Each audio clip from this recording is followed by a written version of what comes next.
Yo, Big Shug. It's your man, Trumayne.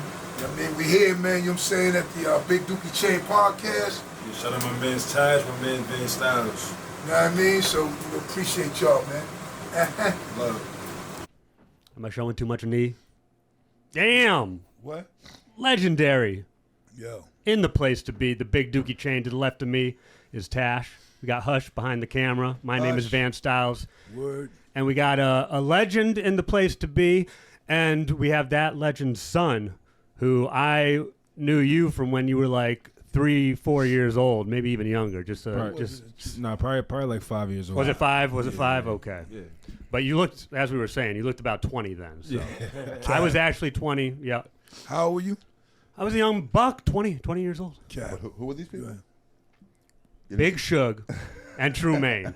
Damn, did I forget the names? You did. Sorry, you I must be all getting right. the second hand. That's We all can't right. say it on the air, but You can say you get second hand. That's okay. I'm getting that second hand Chris Tash podcast. It's in the okay. air. We got Big Shug, Trumayne. Thanks for coming down. Of course. Yeah, no Appreciate question. you guys are like right around the corner, right? Yeah, I mean, not too far. You still right around there? Yeah. Yeah, not too far. Yeah, Shug said he was going to come over and borrow some sugar.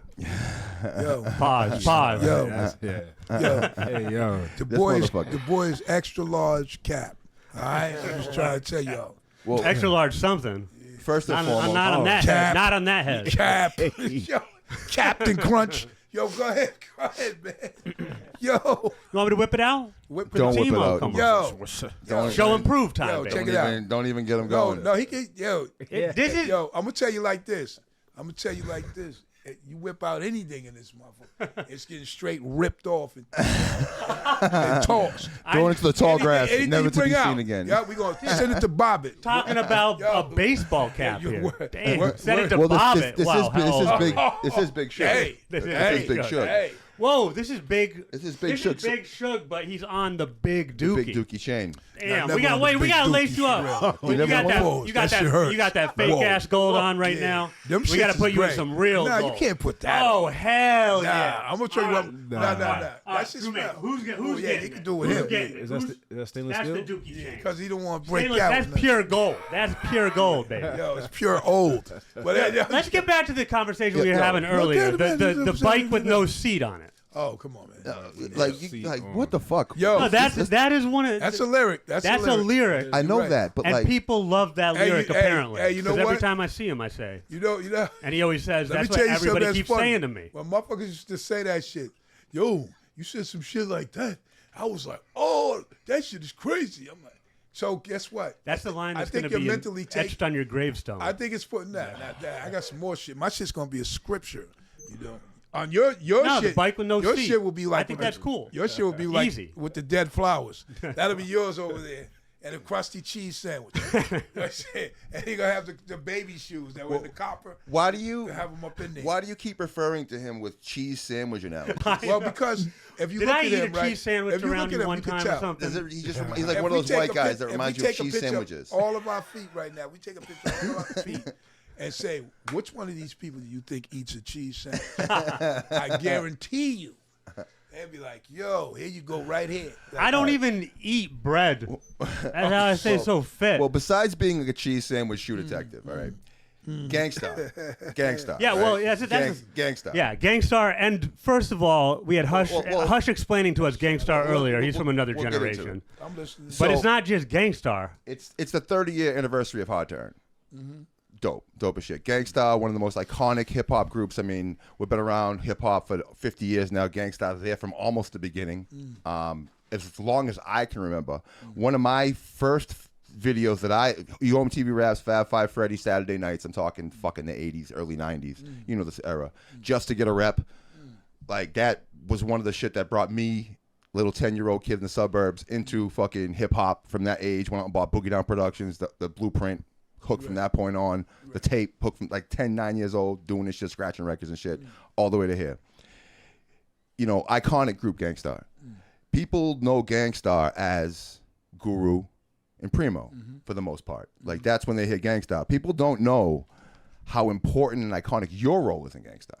Well, Can you give us a little bit of that background, how Gangstar started, how you know. And people get it twisted thinking you're just Gangstar Foundation, well, but you are I think Gangstar. because of the connect, that's what they think. I mean, you know, And like I said in the beginning, the group was Guru and myself. He was at college at Morehouse. How did you meet Guru? I met him when I was like 16, so before college and all that. But We what young. were the circumstances? I mean, we used to always go to block parties were a big thing back then. Okay. So you go to house parties and block parties, and you would see everybody that hung out, young dudes that we were, you were going to see them, women and men, at all these parties. So that's how I would see him. But then again, he had the moniker on him because everybody knew his father was a judge, Chief Justice. Okay. So he was amongst some of us, but we knew the great, rest in peace, Guru, rest in peace, the great Harry J. Elam, Chief Justice. He was from that family, so we knew, like, people didn't really, mess with him or nothing. You know what I mean? That was whatever. So I met him. I would see him. We used to like to dress because you had in Boston. This is Boston, not New York, correct? Does he need to be? Do we need to move In the Boston. mic? Yeah. My mic a little closer, please. Thank you. In Boston, right there's good. Yeah, And pull a little closer to you. Even anywhere like that. All right, yeah. Thank you. So in Boston, if anybody knew back in the day, you had to wear shoes and shit to get in clubs. That sneakers or boots, it was never ever gonna happen. So we were young, learning how to dress. So we always had that element to What dress year is up. this? Shit, I mean, we gotta go back, man. 70s. No, wait a minute, late 70s. The house You've party known Guru shit. since the late 70s. Yeah, I know Are these him a your long teenage time. years then? Yeah, man. What you thought I was like? 10? Yeah. I thought you were like a young Yo, Trumayne, man, 5 yeah, years old, listen, running around. man, yo, I mean, I know they grow you on a cob, but listen, I'm trying to tell you, yo, I mean, he's definitely cob worthy. So you and Guru, Yo. 16 years old, dressing up, getting in a club. So we didn't hang though. So fast forward some years, I go down to Atlanta. You know what I'm saying? I'm in Atlanta, man. I was gonna go to school. I played football and was going to Framingham at the time. Then I wanted to transfer and go to Fort Valley State.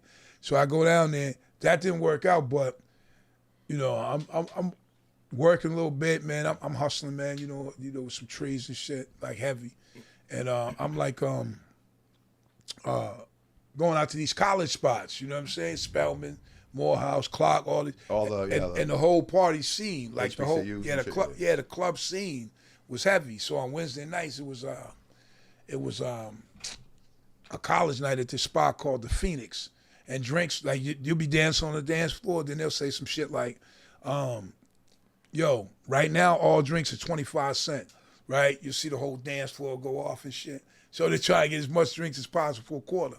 And then they say, okay, 25-cent drinks is over. Then everybody goes back. So it was one of them things, right? The opposite of today. So, and that's when the happy hour, all that shit. I wasn't really a drinker. I didn't drink back then.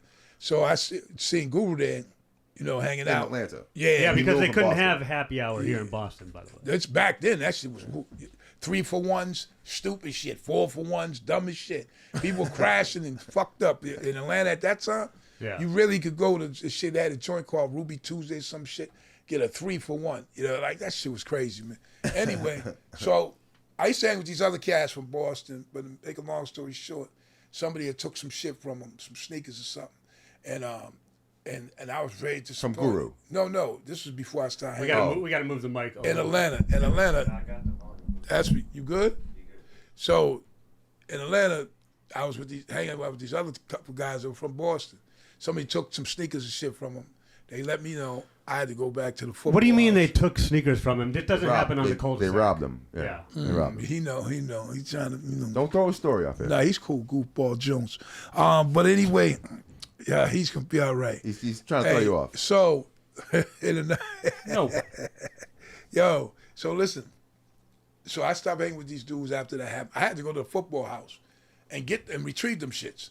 You know what I mean? Like I said my shit, but that's the whole football house against me. It was just me and them standing behind me. So dudes gave me back the sneakers I gave them to do, and I was like, yo, I'm not hanging with these dudes. You know what I'm saying? That's it. It's a wrap. So that's when I seen Guru that night at the club, and I was like, yo, I'm here.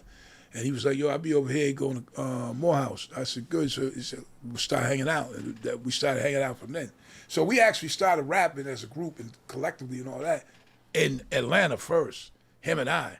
And then came here as this thing nurtured or whatever. And, fast forward a little bit. We had my brother in the group for a minute. He was a DJ. Okay. Suave D, shout out to my brother Dana. Because people don't even know that Primo wasn't in GANGSTARR at the beginning. In the beginning, it was just us. But then after my brother, then we added a guy named Mike D. Are you guys GANGSTARR at this point? Yeah, well, GANGSTARR is still Guru and Premier. I'm a part of it. Part of it, yeah. Yeah, But like, the foundation, yeah. It's a business, you know what I mean? But yeah, that's still them. Shout out to his son holding it down too, KC. But before that, it was just him and I. Because I had to teach him how to rhyme, so it wasn't really like he knew how to rhyme. I said that was some work, and he was already a grown man, so that's why I respect it even more. So He's considered one of the greatest lyricists of all time. It was just so dope like that. He came to that.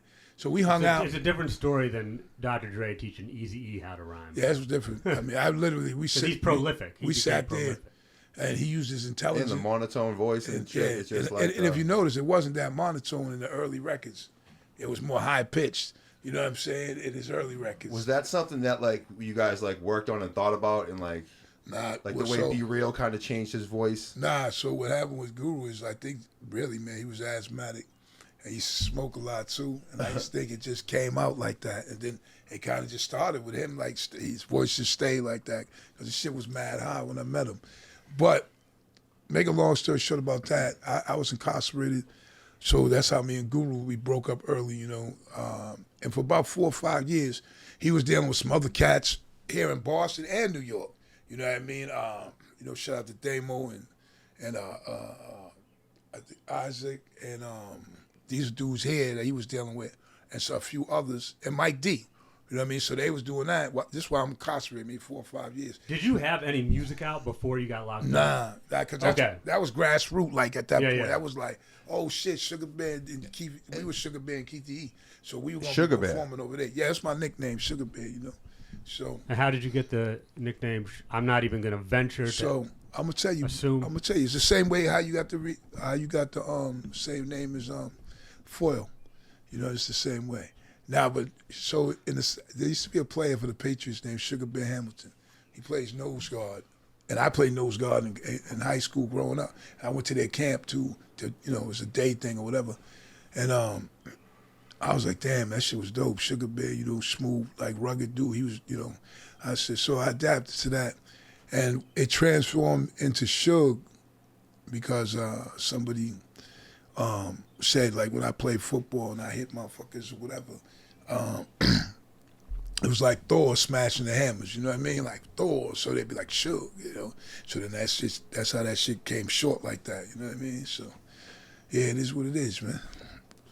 So your name is like basically like the sound of what like someone makes when they get hit by you? I mean, at that point, probably you got. That's kind of dope. You know what I'm saying? Everybody got shook. Yeah. And the funny thing about it was, so when Suge Knight came out in his lifestyle, Oh the way shit! he Yeah, was, right, and you know at the same time I always had my name. Well, like, yes, they knew it like us, we knew them, whatever, right? If you think about it, so people always even had that assumption, even though I had some stories, but that assumption that I was similar, like. You know, even record labels used to think that I used to have Guru and Premier under pressure to make records.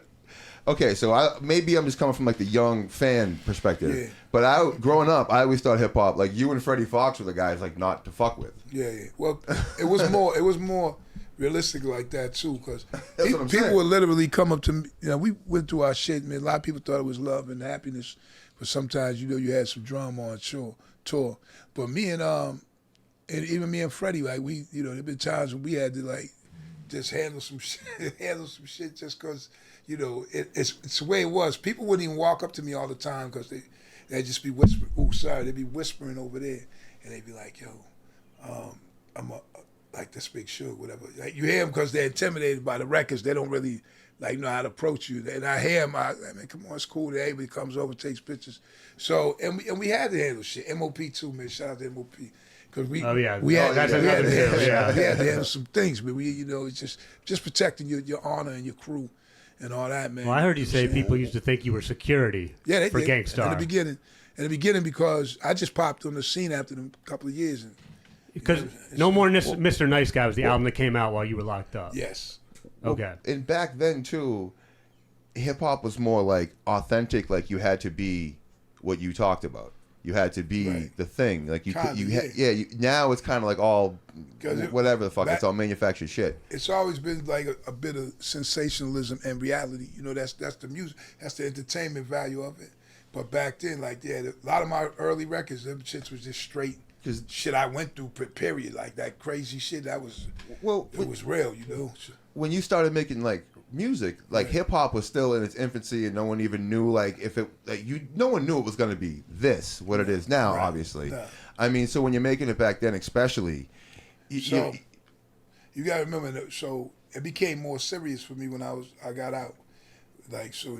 What year is that? Like 90. Okay. So it was more serious to me then, and so then I learned what it was as far as. Can I just? I don't want to keep close. I just want to fix this mic. Am I bring it a little closer to you? We're gonna do a lot better. I leaned back though, you know, but sorry. it wasn't, you know, hip hop. It was, you know, it became, you know, more, and I had to learn more about it. You know what I mean? So I've never actually heard the story. What did you get locked up for? well, it's funny because I used to actually go down the cul-de-sacs and slap the shit out of where I used to go down there, man, fucking helicopter slap the shit out of whole families.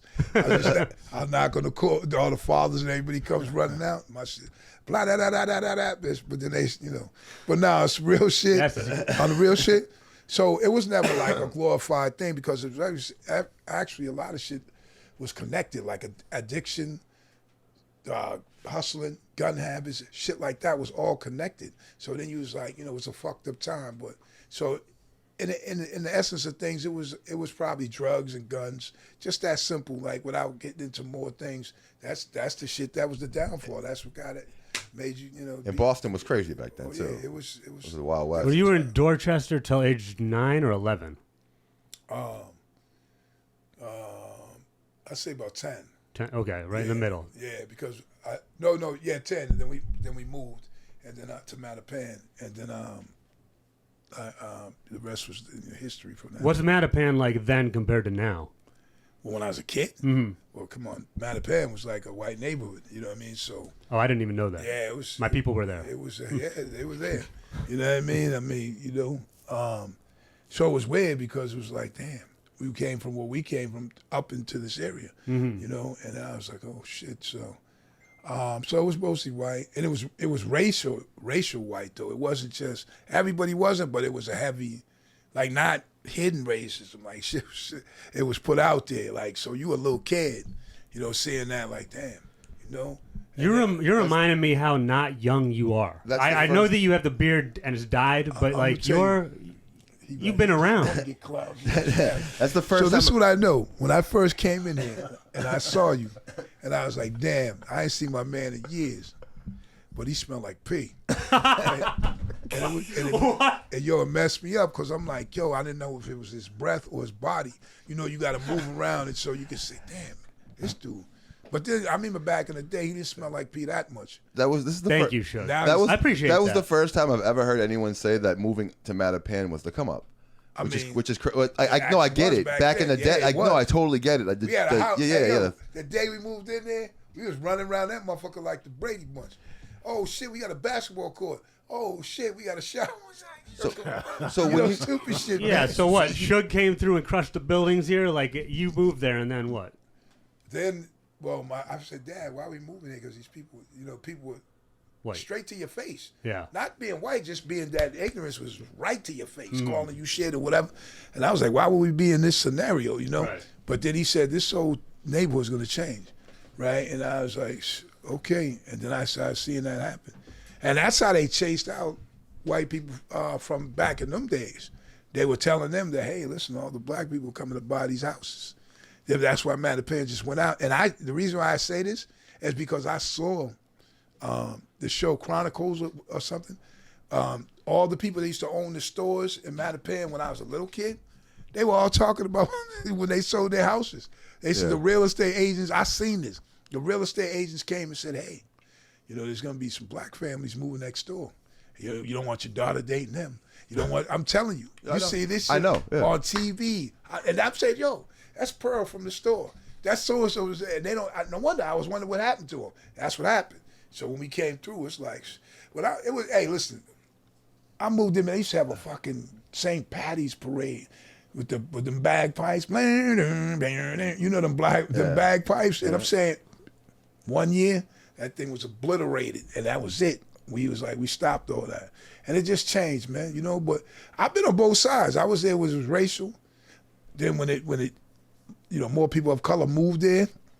And then when I had to bring kids from the suburbs to Hyde Park and shit like that, and they were scared.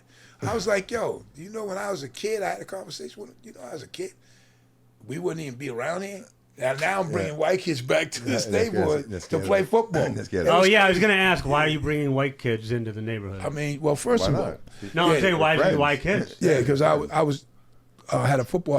I was a Pop Warner coach for years. So, okay. So my oldest son, shout out to Kerry Jr., I was like coaching for a long time. And our team had to come play up here in Boston.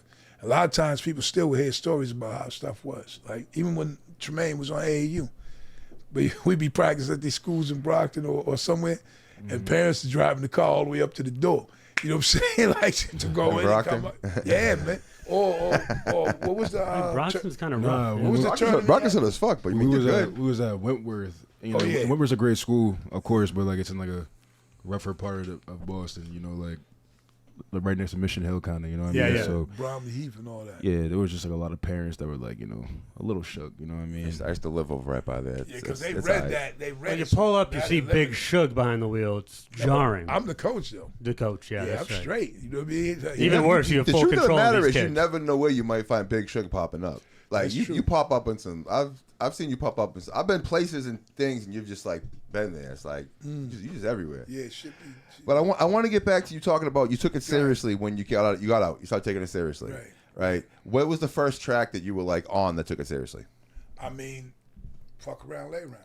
I was gonna say because you're on the 30th. You're on that album for Hard to Earn. So what happened was all my songs. But that's also the album where everyone knows. That's the album that Mass Appeal's on. That's the album that Dwayne is on. So the crazy part was when I did that song.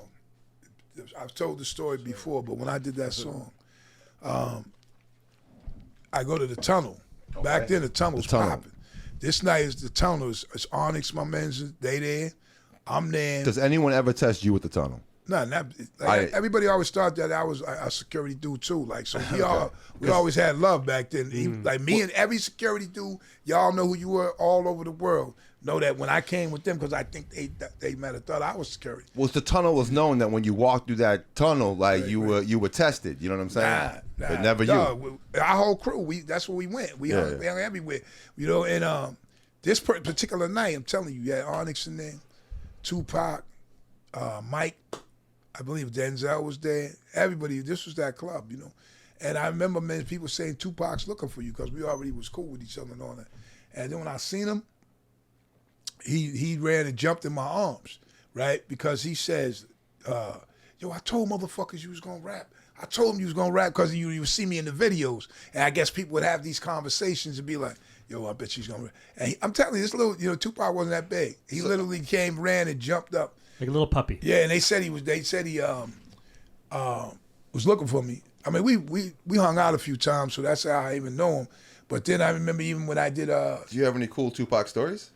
Well, we were there in the infamous Source Awards? No, the infamous him having some oral sex performed on him in the club. Me and Google was there. You know what I mean? So that club, it writes itself. I don't even need to say anything. Yeah, that club was nails. That shit. And you really looked over there, but we all young in the hip hop thing, whatever. So you look and you're like, oh, that dude's over there wilding. You know, that's about you leaving it. Then next thing you know, you see all that shit in the paper and all that. You know what I mean? So I thought that happened in a hotel. That was in a club? Nah, that was something else. So another time with him though, so we were all hanging out. We had a show. This is when I first seen what this stardom thing really was. Did you know Tupac was gonna be what he like became when you met him? So listen, we had a show in North Carolina.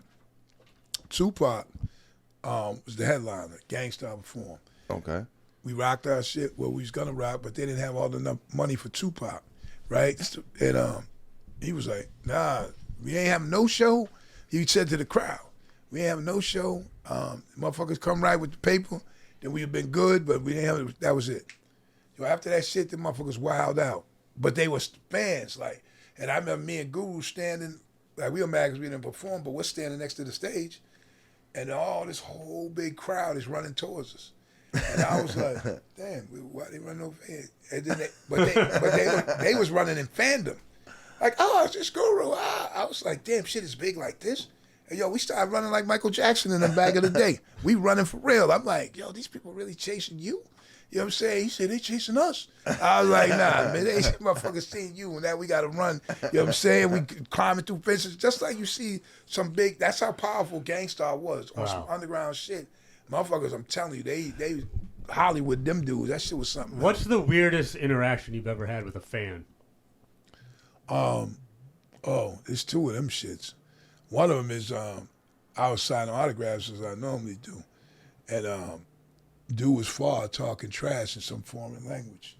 But then I'm signing people's autographs and he starts to run full speed. I'm saying, yo, this motherfucker's running full speed towards me. Yo, that shit's crazy. I could see him from the peripheral, like, you know what I mean? And I'm saying, wow, I give somebody the thing back, right? As soon as your man got in distance, clap, right? Fucking dropped him and shit. Then I kept writing. Motherfuckers who were there that night. Was he on the ground next to Of course. Everybody that was around that night, right? Everybody was around that night. You fans or whatever, I know you was there. There's some of you, that's probably one of you. Where was y'all's memories. I can't remember the year, but I'm saying. No, where was it? Like Germany or something. Oh, so yeah. Yeah. Wait, why was he running at you? I think he wanted to like tackle me to do something.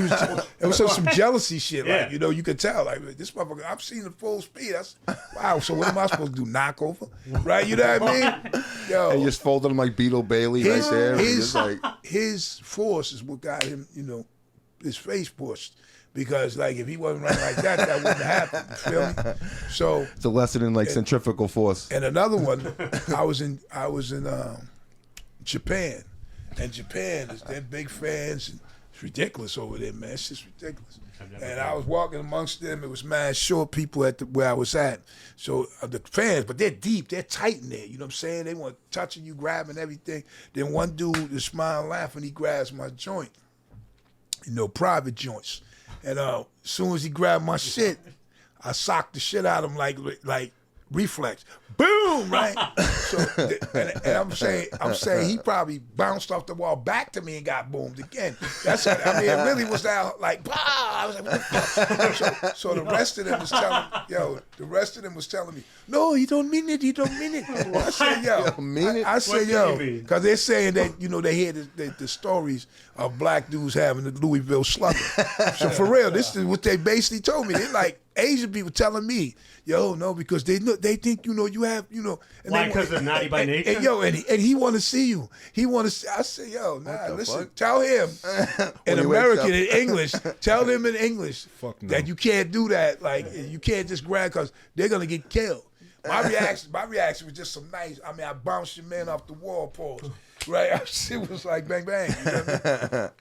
Pinball. Yeah, I've been around one of those too paddle long. ball things. Yeah. So there's way too many stories, but those were two good ones. I gotta say. What's of your tours and everything you do? What's like your favorite moment, or one of your favorite moments? One of my favorite moments was to run out when Militia was hot, when it came out, and to see stadiums full of people.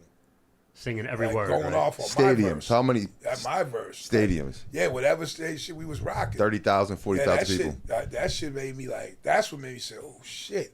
Because I look, after I do the verse, I'm looking around, ain't nobody around me. These motherfuckers is amped on my shit.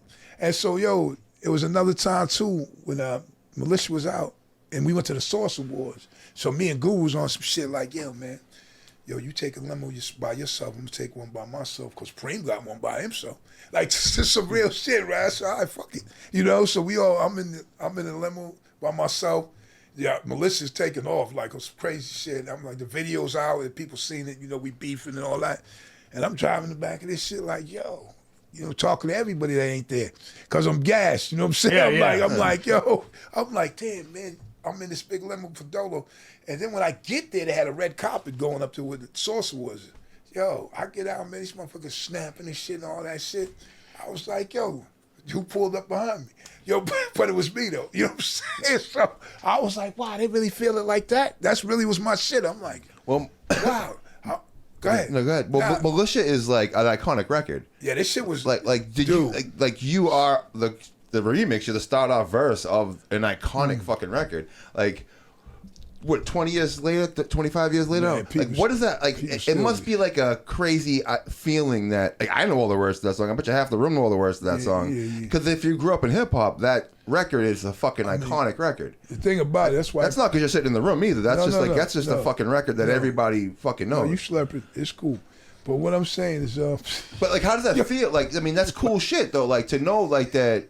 Like, you know, there's certain records. Let me tell you, so here's the crazy part about it. That's why when you say something or write it down or perform whatever, it got to be that coming from you, whatever. Because I didn't used to write my early records, so that was a freestyle. So Premier, if people that do know, who don't know, Premier was writing, making the beat in the other room because we had to go to the studio because then we was going on tour. He says, he keeps coming in and he's like, yo, is that good? You like that? And I'm like, yeah. While he's in there, I'm making the song up in my head. You know, so when you hear Militia, by the time, and we're still driving, he said, yo, you want to spit it now or whatever? I said, nah, I'll be good when I get there. And once we got there, I had to be putting all this in my head. We got there, I just laid that. He'll probably tell you I did it once or twice, 2 takes. And that's why now they talk about people making songs and not writing. I became a writer after that.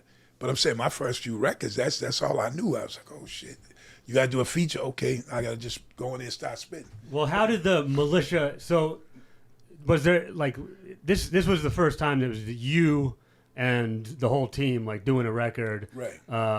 Freddie Fox and Guru, right? Yeah. So how did that Freddie Fox connection come about? Like, so Guru was my man, my best friend in the world. You know what I'm saying? And I was always rhyming around him. You know, and we actually, you know, had those 2 verses. Once they got laid down, then Preem said, yo, we gonna get Freddie Fox on the joint. First, Guru wasn't too sure, but then, you know, when he brought him the verse and all that, shit was dope, you know. So once we did that, then the song was taken off, you know. Real quick, I had the Source Award story. When I got inside, that Source Awards that night, right? When the Militia was nominated, like, you know, or whatever, when they said nomination, then they showed my part fighting, and that whole joint was like, so that was some crazy shit to me. I was like, yeah, I got to ask you about that afterwards. Yeah, I have to know about the video afterwards, but yeah. But continue. I want to hear what you were just talking about. But I was watching the video today, and I was laughing. You're in the yellow, and you're fucking throwing people through tables and shit. I'm like, what the? I still got this. Whose idea was that? Is that so? Freddie is, if you go back, if you haven't seen black exploitation movies that were popular in the 70s and stuff. So there was a movie called 3 the Hard Way that starred Jim Kelly, Fred Williamson, and I think Jim Brown, right? So we were those 3 characters. You know what I mean? And you may know one was kicking ass. Freddie was probably more like Fred Williamson because he was smoking that cigar in the video. You know, Guru played the other part, Preem the other. So when they explained it to me, I'm from where I'm from, like age bracket or whatever, and when they're explaining to me what's gonna happen in this scene, I'm like, oh shit. The whole world gets to see me karate the fuck out of motherfuckers. I'm saying there's some because that's what you're. Yeah, I watched those movies coming up. I'm like, oh shit. Now at this point, do you have like the Big Shug like fucking ambiance, like the ambience of like you being like? I mean, people on Love Like That before like my shit even came out. Like because I was part of GANGSTARR. Now they you seen them videos. I was in tons of videos. Before that actually any of them came out, people were already like, oh shit, this is Shug, whatever, you know. Because I mean, like you kind of like feel like you're known for that. So when I seen it today, I was like, oh, it made sense that you were throwing people through tables. How did they agree to get thrown through these tables? Well, it's because they're paid for it. Yeah. No, but listen, on some real shit. That's some real shit. That's some real shit. You know what I mean? So the crazy thing when they explained the scene, the young black dude from the hood, karate movies and all that, and I'm like, oh shit, you know, this shit is good. Right, so then they don't know I knew some shit. Like I came up, you know, when I was young, and so when they do the scene, dudes got breakaway furniture and all that, and dudes like, yo, you could grab my hair for real, and this and that, and I was like, okay. So I'm go look at that movie, like look at the video again. I'm slamming the shit out of motherfucker. Yeah, you. Once they told me like these moves that I was like, oh. So now I do that scene and shit, and afterwards, this is crazy too. After I do and throw them to the tables and all that shit, is cut. You gotta have quiet for a second. Then when they did the cut, there was tons of people in this warehouse. Yo, they cheering like this shit was some real shit, like it was like an event. You know what I mean? I was like, damn, I couldn't wait to see it. Then I'm telling you, it was really that hundreds of people like just cheering, like clapping and shit. Like there was hundreds of people. Yeah, because this was some warehouse thing that maybe they were doing something else, like working there, whatever. But it was crazy because I'm like. But there's also probably a lot of people on set because this is a record company. Yeah, but it wasn't. It was more mad people. Like I think they worked at this warehouse, and then because I didn't expect to hear that cheer after the scene. You felt like a gladiator. Yeah, that shit was like. But you know what the worst part about it is when you Jack, you had to turn your head when he said some stupid shit. But no, it's cool, Tony. You said something. Oh, really, dude? No, that was you talking about pulling guys having guys' hair in your hands. Yo, what? Yeah, You said that the guys were letting you pull their hair. I don't know. Yo, so listen. Anyways, yeah. So dudes, it was kind of funny. Like, but here's the part of it. So I throw these dudes smashing through tables and shit, and then in the end, one of them breakaway tables hits me in the shin, full power. So y'all know what it is to get hit in the shin. Yeah. So when you see me in the end, I'll chill. My shit is fucked up, right? But then you giving them the scene, Then when that shit cut off, I was like, oh shit. And that was the amazing part to me because that shit fucking hurt. I was like, damn, you got to hold your position. And one of the greatest videos of all time. I go back and actually look, but if you watch the video now, like the way the old shit translates, it's like not blurry, but like it's like when you watch old NBA footage, it's grainy and shit. It's like I wouldn't be able to see your face. You probably could look at his face and see that he's holding in like fucking actual pain. Yeah, that's what's killing. That's true. But I mean, every time you make a song, right, you like want it to be a hit. You want it to be like an iconic song and a legend and shit. Mm-hmm. So like looking back 20 years later, 30 years later, like it just must feel like a cool. Onyx must feel cool to look back and they made Slam. Like House of Pain made Jump Around. Like at the time, you're not like, oh, this is gonna be this. Right. But like 50 years in hip hop, that's probably one of the top 100 fucking songs. So, yeah, my son is. Even Jump Around, right? Them type of songs, but they be around forever. But see, the thing is, though, with me, I'm just glad that, still having the ability to be doing that shit. And knowing that you did, like, when I say a Spotify or something for a second, you'll see, like, damn, man, 35,000 people listen to your music every month on Spotify. That ain't everything, but when you see that in front of you, like, wow, these motherfuckers really... All these years later, still. I mean, of course, I do. It's called the GANGSTAR legacy. I do billions of people in the world. Yeah, I do features and stuff too, but still, it's still like I was on one of the biggest, I think, a dance hip hop record in the world. Like Ferric Dawn, I think it was called "Let Live," right? And that song was huge. I was like, I didn't even know.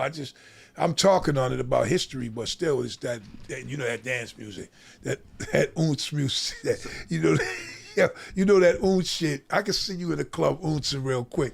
Yo, look at him. You can see him ouncing up in there. You got a good eye, Shug. I do have some moves. Yeah, I do have some moves. Yo, you don't need them for them shits, man.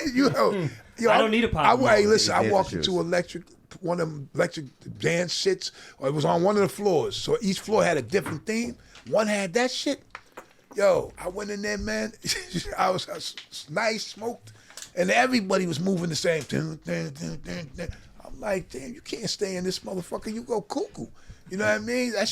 Go ahead, man. You were just talking about how, like, we were talking about even how features. You do features and stuff like that. Yes. You're someone who's been in a lot of features now. Yeah. We talked about, I was in a group called AWOL. Right.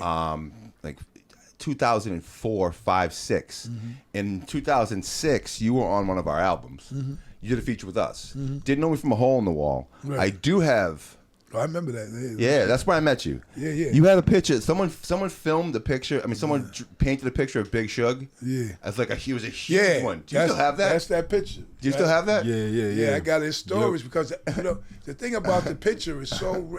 The dude told me he would do it, but it's so huge. It's so real because it's such an authentic painting that that painting's going to represent you when you're no longer here.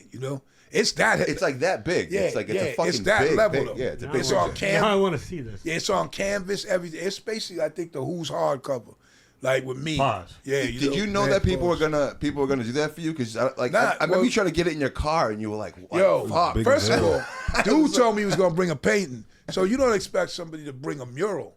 Yeah, you know what I mean? So when I seen that shit on the stage, he said, yes, I left it on the stage. I said, damn, this shit is so dope, though. I'm trying to tell you, that's a piece that's like, when you're not here, that's like probably be in his house or something.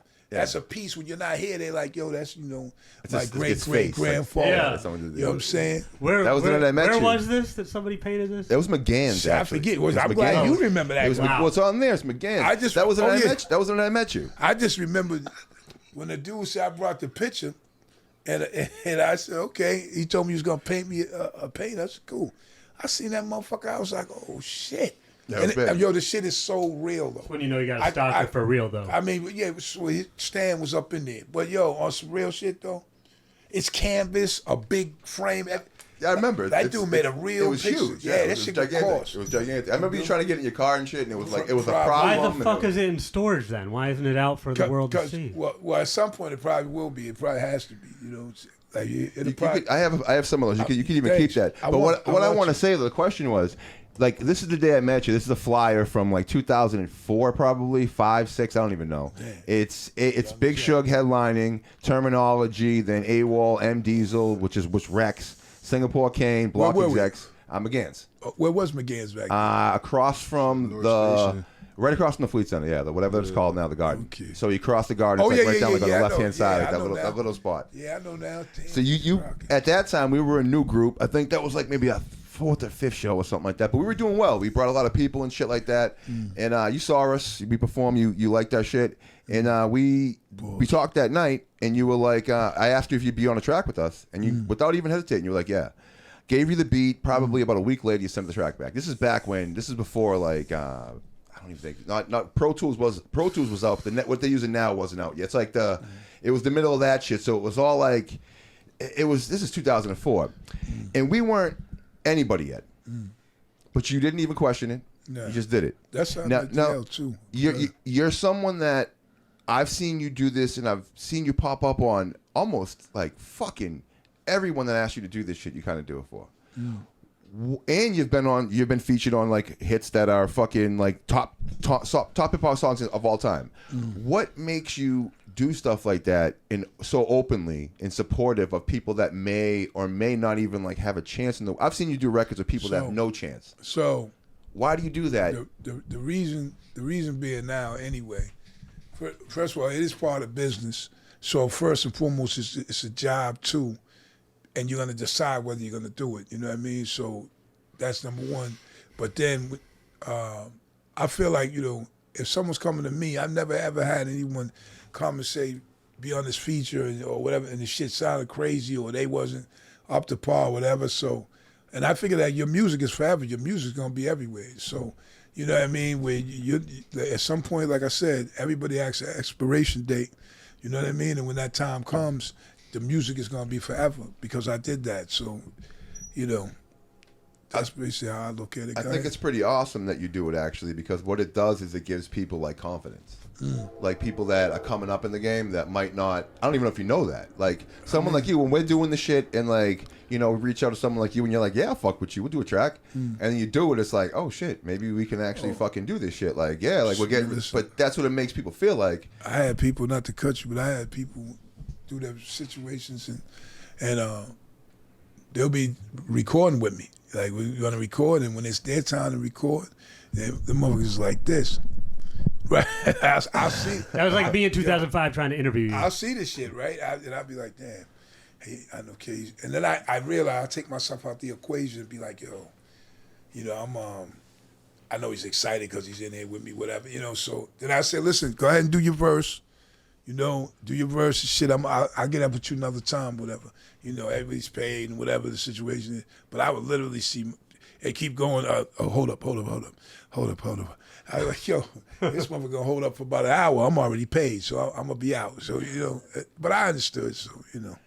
But I mean, everybody has opportunity. Like, you know, it's even like with my son. Excuse me, got my son here today too with me, Trumayne. It's like, even him being a kid, that carries on what you do, no matter what happens musically. Because I have 3 children, but he's the one that accepted that music thing or came out like that with that talent. So it's like, I knew that was reflecting on him too at that point coming up. So my kid is also someone there that's gonna keep your legacy and your thing going too. Because no matter if you're a big artist or whatever you are, you'll always have that music within you. You know, because I mean, like, he was raised on that. That's how you know it. Well, Trumayne, you know, I mean, first of all, congratulations. Oh, thank you, appreciate it. Just graduated. Yep. Where'd you graduate from? Southern Connecticut State. That's dope, man. Congratulations. That's just really dope. Anyone just taking the time graduating college and doing all that. What's next for you? I mean, right now I got my I'm looking forward to the fall. I'm gonna get my master's. That's dope. That's dope. Master's in what? Organizational leadership. Okay. Yeah. What are you gonna do? What's the plan at the end of it all? I mean, you know, right now, I mean, there's so many roads I can go down. So, like, I'm kind of just trying to just focus on what's at hand, you know, right now, and then see where time takes me, you know, where, you know, doing well in school and things like that, and see where things take me. You know, football, still playing another season. So, you know, just seeing where everything takes me, making music and doing all that. Dad, college graduate, proud as hell. Of course, but the proudness comes within knowing academically, right, there was nothing that him or his mother was going to be able to do for him in that regard. So when a kid gets into that point of life and going to college, like, I got to trust in, like, him knowing that then he know what he had. Like, I'm always saying to his mom, he knows what he had to do over all the years, regardless of what was going on. Because guess what? Now he's at that point, we graduated, like, if he didn't do them things he was supposed to do, that wouldn't have happened. Yeah. So even though I wasn't sure, you're not gonna badger him when he's in college. If he's playing ball, he's going to school, he's like calling like every week and like, hey, what's up? What's your grade? Nah, it's a job for them. That's their job there. So they're the ones who got to, you know, he came through, man. Yeah. He came through. When I saw him walk across the stage, I was like, damn, you know, it just hit me like that because I know the whole road was like, you know, and the kid was taking it in, and the shit was beautiful. Like, because he's the only child I have to graduate from college, and my parents telling me that shit when I was a kid about how that was. Did you graduate from college? Nah, I only went a year. Okay. You know what I mean? But I'm saying they would tell us, you know, get a good education. So he's the first one from the family that's gone to college, and dude, that's fucking amazing. Yeah. Dude, that's some shit that I don't know at your age. I'm 43 now. That I realize how fucking dope that is. Like how that's the start of a new norm for your lineage. Oh, definitely. You know what I mean? Like now that will be like, no, he did it. We all can do that. Oh, yeah. You know what I'm saying? That's just one of those. That's like a paradigm shift. No, for sure. You know what I'm saying? That's it's a big fucking deal. Congratulations, man. That's really dope. That's really dope shit. I appreciate it. Appreciate it. You know what I'm saying? Yeah, the crowd goes wild. So you have a dad that is obviously hip hop. You know, big time. He's up there in the greats. You know what I'm saying? He's been around since basically the beginning of it. You know, what's that kind of like? I mean, it just feels like hip hop just been such a normal part of my life. Just like walking, eating, you know, and hearing hip hop music, you know, especially because my mom, she loves music as well. You know what I'm saying?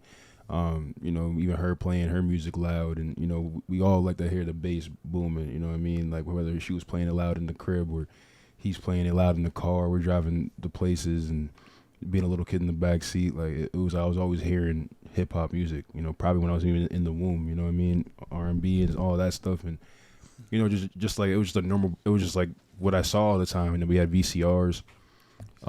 With like GANGSTARR, you know, performances, you know what I mean? So watching Guru, you know, we had VCR tapes with like the videos and, you know, skills and, you know. Let me borrow those. Yeah, he's like I don't even know where those at right now for real. So, Yeah, growing up as a kid, like was like Primo and Guru babysitting you and shit like that. I mean, not like for real like that, because I mean, I was still in Mass, like, you know what I mean. They on that more NY, you know what I mean. Okay. So when I would still see them here and there, you know. Like I remember when I was like 4, like 3 years. I think it was 3 years old. I think it was the last GANGSTARR tour. I think they brought me on the tour bus. Okay. Before they left, and Guru was wearing some purple outfit that day or some shit. He was carrying me around and. You know what I mean? Seeing that, my dad bring me to seeing all that, but just still like, you know, just I was watching a lot of hip GANGSTARR, all this stuff, seeing the plaques, seeing the things in the house, the J-Rue, the group yeah, home, just everything. D&D studios, yeah, and then just like even other hip hop artists as well, you know, that I gravitated towards. Like when I was really little, I loved G Unit, you know, like 50 Cent. Okay, so yeah, you're like, how old are you now? I'm 24. Okay, yeah. So like when they dropped, it was the album they had, the G Unit album. It might have been the first one. For Mercy. It was when it was 3 of them on the cover, and they were wearing black and shit, and they had like their tattoos and that album, like we had that bumping all the time. And shit. Yeah, exactly. Jada Kiss. Jada The Kiss of Death album. I was killing that joint. All they the time. were little, so All the time. and the killer one was him and my oldest son. We do the clips. Clips. Okay. Oh, that clips back to front. The Lord Willing. I think it was Lord Willing. That joint was. So they was kids, like always in the car. That's how it was popping. Like this is your classic rock. And Exactly. Parents playing classic rock, Right. classic rap. And when Trumayne was little before speaking about, you know, really, he would just like be, you know, mouthing the words, like making noise. But it'd be on the beat. You know, his moms would be like, yo, he ain't rapping this. I said, yo, I'm telling you, it's going to come out. And then when it came out, so now he was like, because when he was little, I'll be writing rhymes for him. And then he'd perform at school and other places. So when I seen like he easily did that, I was like, oh, shit. You were the ghostwriter. Yeah, in the beginning. Definitely. But he could execute it. I was like, oh, shit. Everybody loved him. You know, they get this kid in his class. He raps. But then he, you know, became the writer and he is now and do his thing now, so which is dope. And you have a new EP, right? Yes, it just dropped a couple months ago called Yours Truly. Just 5 songs on there. And I dropped a single right after called Boom. And then, you know, I got some, also a recent feature I did with my man from the North Shore, Uncle Tony. He just dropped a song, him in on K6. K6 is a producer. Shout out K6 to producer and engineer from Everett. And I connected with them at Mike P Studio, which is in Lynn. I'll be going out there a lot. And I already knew Uncle Tony from before, but then he had an album with K6, and they were like, yo, True, we need you to get on there. So you were talking about 32 bars? Oh, yeah. So, you know, MJD stands for Maurice Jones-Drew. So that's Tony's favorite football player growing up, you know, and then he wore number 32. So we each got 32 bars in the song. So he starts off, and then I finish it off, you know what I'm saying? But it was really a fun time making that. So, yeah, that's my recent work right now, but definitely got some more stuff coming from the summer. When did you start, like, taking rap seriously? I mean, shoot, so... probably like when I went to Deerfield, right? When I was at prep school. Deerfield is a prep school? Yeah, Deerfield Academy in Deerfield, Mass, in Western Mass. I was there for postgraduate year for football, and like went there and you know, worked out for me. Got a couple D1 offers after that. But when I was at Deerfield, that's when I started making you know, music. I mean, I already made music when I was 5 years old. So like going to the studio a lot, my dad was already bringing me, and then I started recording songs back then. But then once I got to high school, people started having studios. They knew I freestyled and stuff like that. And then they knew my dad rapped and all that, and I was into it. So they would invite me over and do stuff like that. But when I started dropping things on SoundCloud, that was back in 2019. And with my boy Chubbs, my boy Chubbs, he goes by Tommy G right now. But why are you laughing? Yeah. Who is this character? Well, see, that's Chubbs.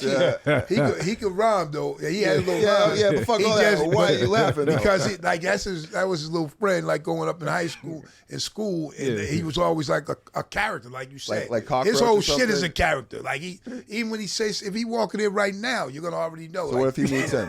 Huh? What if he He's meets still him? gonna be the character. He's gonna probably tell him that they know each other already. Chubbs is the same person with anybody. Yeah, nobody. It don't matter. Like There's no filter. He says that crazy shit too, and you're like, damn. You know what I mean? Like, dude, can you even hear what you said? I remember one time roasting him and shit, Cause like these motherfuckers, my sons or my kids bring their kids around, and these motherfuckers really think they can roast with the roast master. And I remember I said some shit. He said some shit. Oh, you ugly as shit or whatever. I said, yo, but you hang with your mans. Like, this is my son. Like, so how can his pops be that? And he says, yo. I said, man, who the fuck think that? Whoever told you that you wasn't ugly? That dude said with no hesitation, my mother. Yo, and you like, damn, son, you said all that you had to say, like it was nothing else. I mean, he was talking shit. I said, well, whoever told you look, he said, my mother. And this this dude was such a character. He was with a dude one time, another friend of Trumayne's. This motherfucking kid said he got a herniated disc, right? This dude said this, and dude said, and like they had to have to take it out, whatever. And he said, yeah, they took it out. Yeah, I seen the paperwork. I'm like, Paperwork. I'm like, hold up, man. We in the store, supermarket, and you telling me this dude had a vertebrae removed. Yeah, he said like he broke his back. That's what I'm saying. That removed 2 vertebrae. I saw the paperwork. Yo, that's what he said. That shit. That's not what happens. So that's what I mean. Like I'm saying, like, this kid Chubbs is. That's why I laugh. Like he can rhyme and all that and shit, Tommy G. Yeah. But like I'm telling you, this dude is just something else, man. You like, you know, we all had that friend. You like, yo, is this dude real? Like, and you like know you're in real life. You're not in nursery school or nothing. This is real life. And he just said some shit, or this is what he believes. Nursery school. Like he had got some money one time too. This same character. He got some money and he went bought this big ass fake necklace. Right? It wasn't on the Dookie level, but it was kind of big. And when I seen him, I said, yo, just like that. Before I even get the shit out, he already shot me down. Come on, Shug, don't put me up. I said, yo, you bought that shit? Right? Yeah, but I'm like, Timu. I'm like, you had enough money to like get a nice smaller one, whatever. You know what I mean? Like, cause he was getting this bread, you know. But dude bought this big shit, the biggest. He was like, yo. Now all his friends would say that anyway. Even my older sons, they knew that. Like I was like, yo, come on, man. You know what I mean? But Chubbs, yo, got love for Chubbs though. You're a funny dude. I'm telling you, he stayed moving. But man, he just like.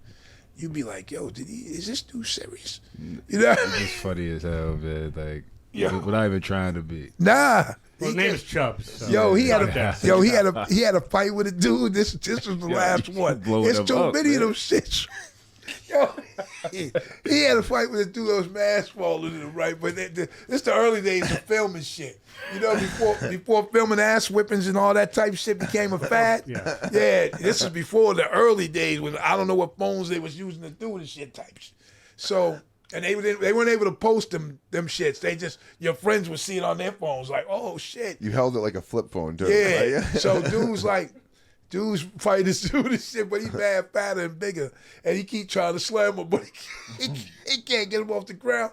I'm like, yo, I'm telling you, if you put music to this the few stories we just told, and we put that little comedy music to that, it's over, man. I'm trying to tell you. But that's not my dude. I see him tomorrow. I'd be like, yo, what's up, Chubbs, man? He's for life. Shout out Chubbs. For life, Chubbs. Tommy Jizzler. Pause, G. Fucking Chubbs. Yeah, man. Made me like laugh right now, man. She was saying. And my son, they had a battle and shit, and he hit him with one line. I was like, damn. What was the line? I got the line. Yo, but when he said this shit though, I was like, yo, that shit is ill as shit. Like to say, like so, because of what it meant, I was like, oh. Yo, what's the line? Just the one word though. Not the whole line, just the word that he was like, dude his little fat black kid. And he was like, you look like a trash bag, right? That shit was some crazy shit. Cause I'm thinking, oh, he just thought that. I'm like, he's like, this dude's a bag of trash, and he's a little wide little dude with short arms. And shit, yo, it fucked me up, man. I'm telling you, I'm there rhyming. We having fun at his party, and then he said, let's battle. I said, oh, shit. Then he said some stupid shit that Trumayne hit him with that. I said, oh, man, dude. You might as well put the zip tie on and roll your ass out on the sidewalk for Thursday. Because your shit is fucked up right now. You know what I mean? FaceTime this motherfucker to me. I seen a song that you guys made a long time ago. What's it called? Too Good? Oh yeah, All right, yeah, all right. yeah. That's, Okay. So that's like The origins. I was actually going into I think high school around that time. I was 14. Freshman, huh? That's the time you were just talking about where you were starting to take it seriously and Well, everything. kind of like that was because that rhyme was written by my dad. So like that wasn't really when I really was taking it that serious like that. I was just going to the studio with him and we ended up making that song. So why grooming your child. Yeah, here. why are you writing rhymes for him to go do that? So because what I said earlier, right? He was automatically like rhyming before he could even get the words But out. why not like have him write his own rhymes? Well, because in the beginning, like It was like I was writing some of my own shit. It's just that the way that worked out was that we had that beat. You know what I mean? He used to write some shit for me. You know what I'm saying? Well, see, I know you're young at the time and everything, Yeah, so I totally yeah. I So totally he used to write understand some- it. But like I'm trying to like I definitely was capable of writing my shit. you got to remember too. Like we talking about like some third grade yeah, writing that's rhymes. what I'm talking about. So, I know you're young. You're young. It's yeah. not like he would say, "Yo, I got this whole rhyme to write." I mean, so what it is, it was almost it was like training, because it was like, okay, once I noticed he had that interest, so I'm like, "Yo, boom, we gonna do trying to this." feed that. Because guess what? You know the elements of rocking anyway. You could like I went with plenty of dudes who wrote some nice rhymes and recorded them, and it was time to get in front of the stage. They was like stage fright to the motherfucker. I see mad people like that. Best performer you've ever seen? Huh? Best performer you've ever seen? I've ever seen You've ever seen in life. in life from the stage? Probably well, it have to be. It has to be two different things, because you could say hip hop, Hip but hop. that's not the same dude as Let's like, start with R&B, hip-hop. Yeah. Both of them. Start with hip hop though. Well, hip hop, I would probably say Busta Rhymes. Oh yeah, he's amazing. You know, Busta Rhymes, and his young. I haven't seen the older No, he's still good. Yeah. stage, but You tour with him? yeah, we toured Smoking Grooves. You know what I mean? yeah. It was, 96. Yeah, I was there. yeah. I was there. I have the shirt. You know, shout out to Cypress Hills, who was on that tour, Public Enemy. You know, that tour was wild, man. And I remember, man, we had dude on the Fugees? podcast. Yeah, Yeah, the Fugees. They were That was yeah, the like, other one, They yeah. were new back when yeah. Fugees. That's when what's the name? Wyclef rode through the Cannabis had the lion. yeah, and Wyclef rode through the crowd on a little ninja, had the ninja outfit on a little motorcycle, whatever, little scooter. But I'll tell this story right here. But that tour, because I think those were two different tours. Because I think so. But when what's his name? Cannabis had that joint out. You know, the Dis LL. Yeah, that was Smoking Grooves. It was Black Okay. Eyed Peas opened up. Yeah, They yeah. didn't have the chick yet. Oh, They yeah. wasn't even big. Yeah, they weren't big yet. And Maya. then Maya. I don't remember her. She was. Yeah, I think we were I in the parking remember lot. that, She was yeah. there, and like Cannabis brought the lion out. So listen, Public Cannabis. Enemy headlined that. Yeah, Didn't they headlined that. Cypress was on it too, though. Yeah, Cypress Hill and the Public Yo. Enemy headlined it. So this kid, I know they got this big motherfucking lion backstage. He big as shit. Like he's Was that every fucking venue he did well, that? nah. Yeah, I was gonna say I don't remember. I think seeing some venues couldn't allow it to happen. It had to be a certain size. And Great Woods, they allowed you to, or whatever Oh, it is yeah. now. They, So yeah. this is my first time. I'm like, okay, I seen this. I mean, yo, when It I was say an actual fucking lion. when yeah. I say a big ass lion, it. dude. This sounds crazy. I definitely did yo, not see this. I yo, would have dog, remembered. When I say big ass lion, You I'm want talking lion. about from that wall, probably to right here. I swear to God, like that fucking lion was Yeah. huge. And there was a couple of handlers it had. And then this dude named Beast was one of the handlers. Shout out to Beast. He used to do security and shit, right? Big dude. Yeah, That was some beast. sounds Yeah. like a beast. So if you know that Cannabis song, that shit start out Yeah. boom, boom, boom, boom, boom, boom, boom, boom, boom. You know what I mean? So when the whole fucking stadium gets like quiet, it gets dark, and then you hear that shit boom, boom, boom. Then it's like ding, and it's just like boom, boom, boom. And then it goes faster. Boom, boom, boom, boom, boom, boom, boom, boom. So it's going like that. And then here comes this motherfucker rhyming around the corner with that big ass lion, dude. His head, I'm telling you, his head is this whole section. Like, it was mad dudes, like and they had him chained by the paws, the neck thing, the bottom. I'm like, pfft. This motherfucker decided to be like, listen. Right. And I believe they probably like weeded him the fuck out. Because, yo, this lion looked like the chillest lion. Like, if I could just, man, see the footage of this, you know what I'm talking about. No, I was there. I saw it in Mansfield. Yeah. In Boston, they Yeah. had it. I was there. I was in the crowd, So- but I saw it. Yeah. And then when I dude have came a around the VHS. corner and, yo, your man was next to him, cannabis. We was like, yo. He raps about it too. Yeah, He said, I he's took right the with him. lion on tour with me. Yeah, Like smacked him for like taught him to respect Man, authority. listen, Taught him let how me to tell roll. you, Like some shit. This motherfucker was hanging on the line, but you could, like we like that lion looking at him like, yo, Food, meal. I can eat lunch. boy whenever I want to. He's like, I eat, MC. Because he was holding on. He was holding on to something on the line like this, and he was coming around. But it was ill though, because it was like, yo. It was ill. I said, Chumps is not even really paying me to do that. Because why am I even gonna fuck with like Mother Nature on that shit? Like this dude might snap. Because dude, if that lion snap, listen, that's one of the biggest lions I ever seen, man. For real. Is that the craziest thing you've ever seen someone like bring on tour or do on tour with stage or something? Yeah, man. You know what I'm saying? Because it's like, yo, first of all, the motherfucker had the Cubs backstage. The Lion Cubs? Yeah, he got too? the Cub joints. I'm like, yo, wait a minute. I said, this shit is turning to Barnum and Bailey. I was like, it was mad fuckers. It was already clowns on tour. So you know, just imagine. Because even on that tour, man, you had like mad dudes behind the scene that ended up popping off. You know, John Forte and a few others, man. Yeah, you know what I mean? But damn, that line was, you know. One other story before we move on. So that's the only time I seen a lion like right next to him, like really like damn. But he looked like he was drugged up. I don't care, cause that dude was too chill. Probably was. He was too chill, like, Yeah. and they rubbing him and shit. I'm like, yeah, got mad weed up in me. Smoke his grooves too. Yeah. So another time, you ever heard of Bozo the Clown? Yeah. So you know the real original Bozo with the voice and the red hair joints Yeah. and all that. So and the red nose. So I go to Franklin Park Zoo when I was a kid, right? And they got Bozo there. So everybody's like, oh shit, it's Bozo, right? I'm a kid like a motherfucker. Yo. So they give, the person comes out that's a lion handler. It's a female lion. He's handling the lion. And then the lion fucking, he says, hey, yeah, now we're going to give him the Bozo.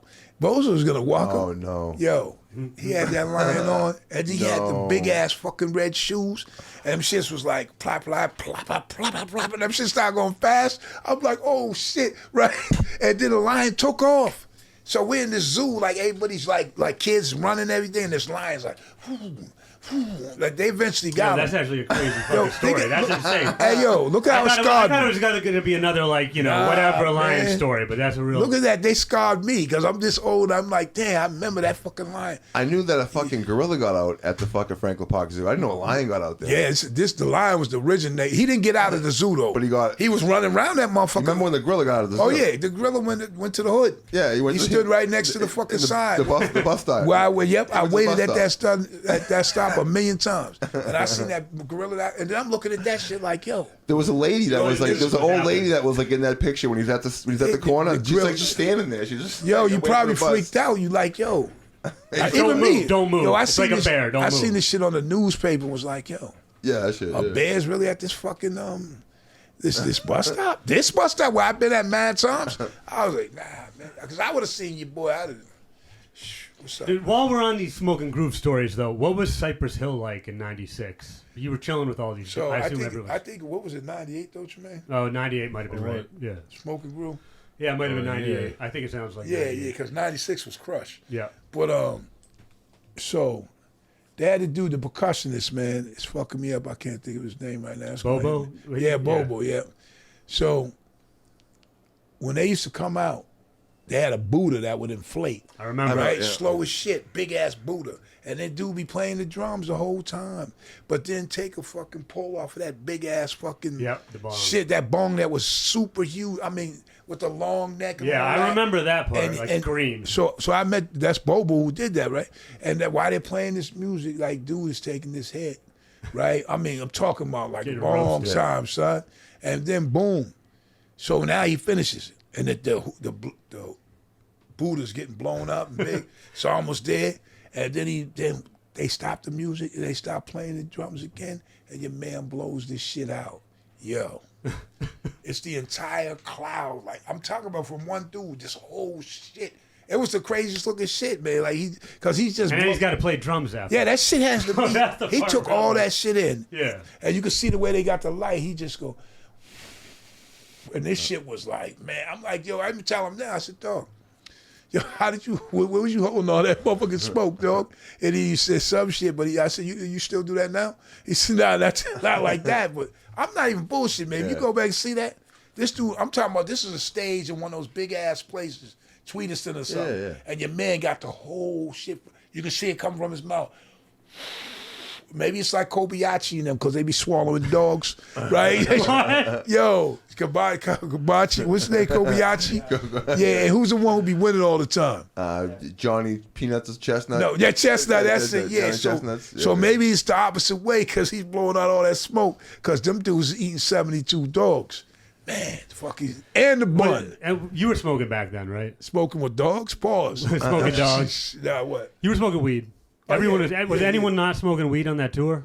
That you can remember? Nah. Like, did Even- Chuck D used to smoke weed? Yo, even when we were, I don't even know, but George Clinton came on the tour mad times just to visit. He smoked. And then, shit, you went to R&B and jazz shows, motherfuckers was smoking. So everybody had their weed, and promoters are coming, they be like, do you have weed? Do you need coke? What do you need? What is it you need? I'm some real shit, man. And this is back when you looked kind of like a Mexican. Yo.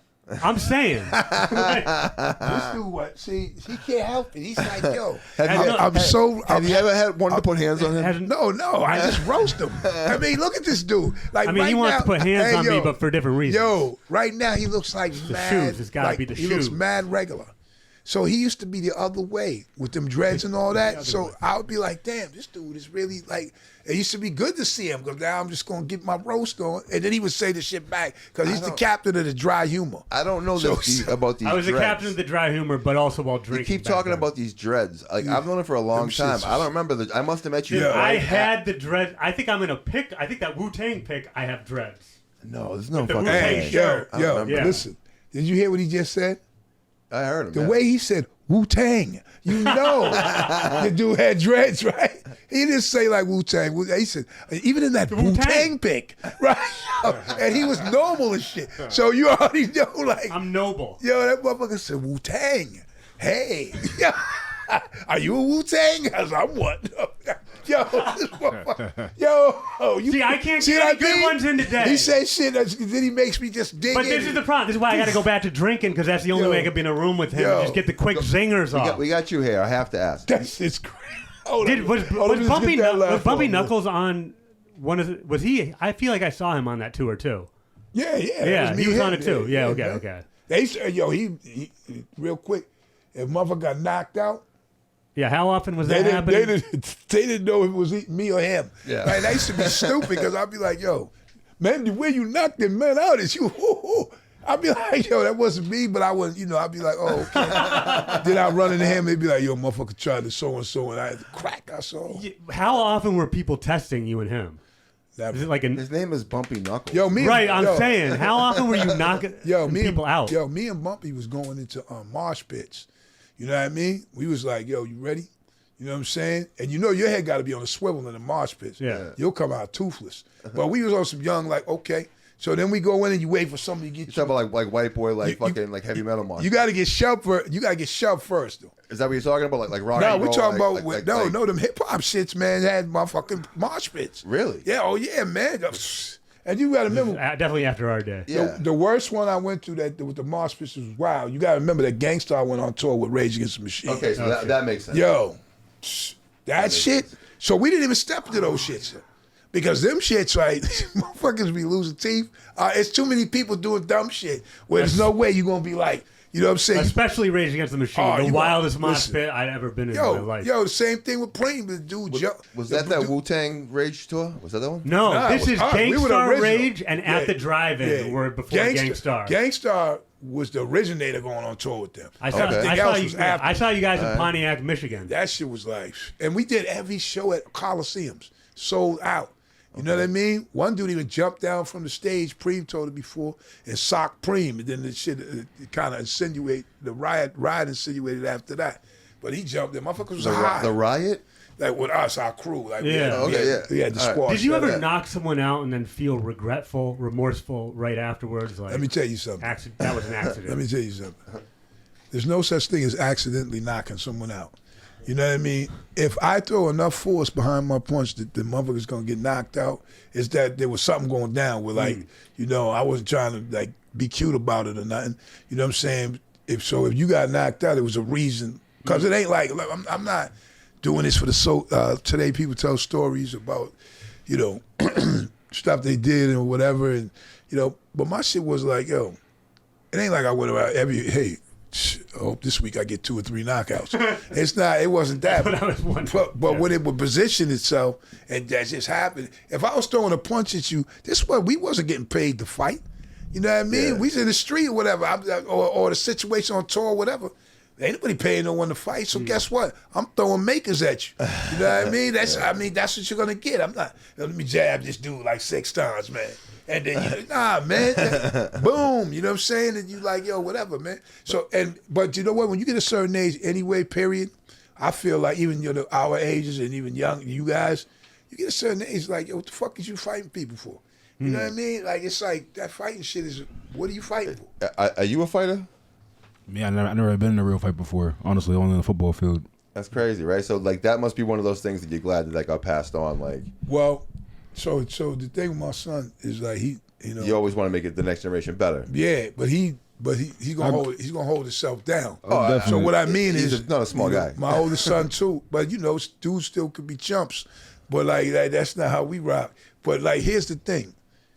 So like football, like sometimes them shits get heated. Like they be trying to, it's wild. Like you know what I mean. And motherfucker, he had his challenges because he was a bigger dude, and his dudes wanted rolling around, getting thrown out of games and shit. But that's a rite of passage right there. Or basketball, motherfuckers want to try to test. Yep. Because he's killing them and shit, and they you want to, and then not never jump off. So I mean, but the first thing you gotta, I remember somebody was hitting my son. He was like probably 5, 4, hit him about 3 or 4 times. In the stomach, because they was wrestling for a ball on the basketball court. And then my son says, damn, I think that kid was trying to fight me. I'll be right back. And I was like, nah. I said, nah, don't go. Because that was too calm. I knew that was going to I knew it was going to happen. Like, that's the thing about it. I mean, one other time, man, these kids that was older than him, I don't know, I forget how old he was, but they was a little older. And they're going to try to, like, think, because he was big, like, was like, oh, yeah, let's mess with him. And somebody did something, did something, they pull your hand and you fall or some shit, right? And so, like, he got up. I just ended up punching him in the face. Yeah, he got. Long story short. You have been in a fight. Yeah. And he was he was sitting on the. He was in a fight. Yeah, the little kid was sitting outside, like, with his hand on his mouth for mad long. He couldn't come around. His mom told him to stay up in the crib, but. Because, I mean, like, we used to, like, play fight all the time. My cousin, shout out my older cousin, Rudy. Yeah. But we used to be in Harbor Point, in the point, and playing around there all the time and stuff like that outside.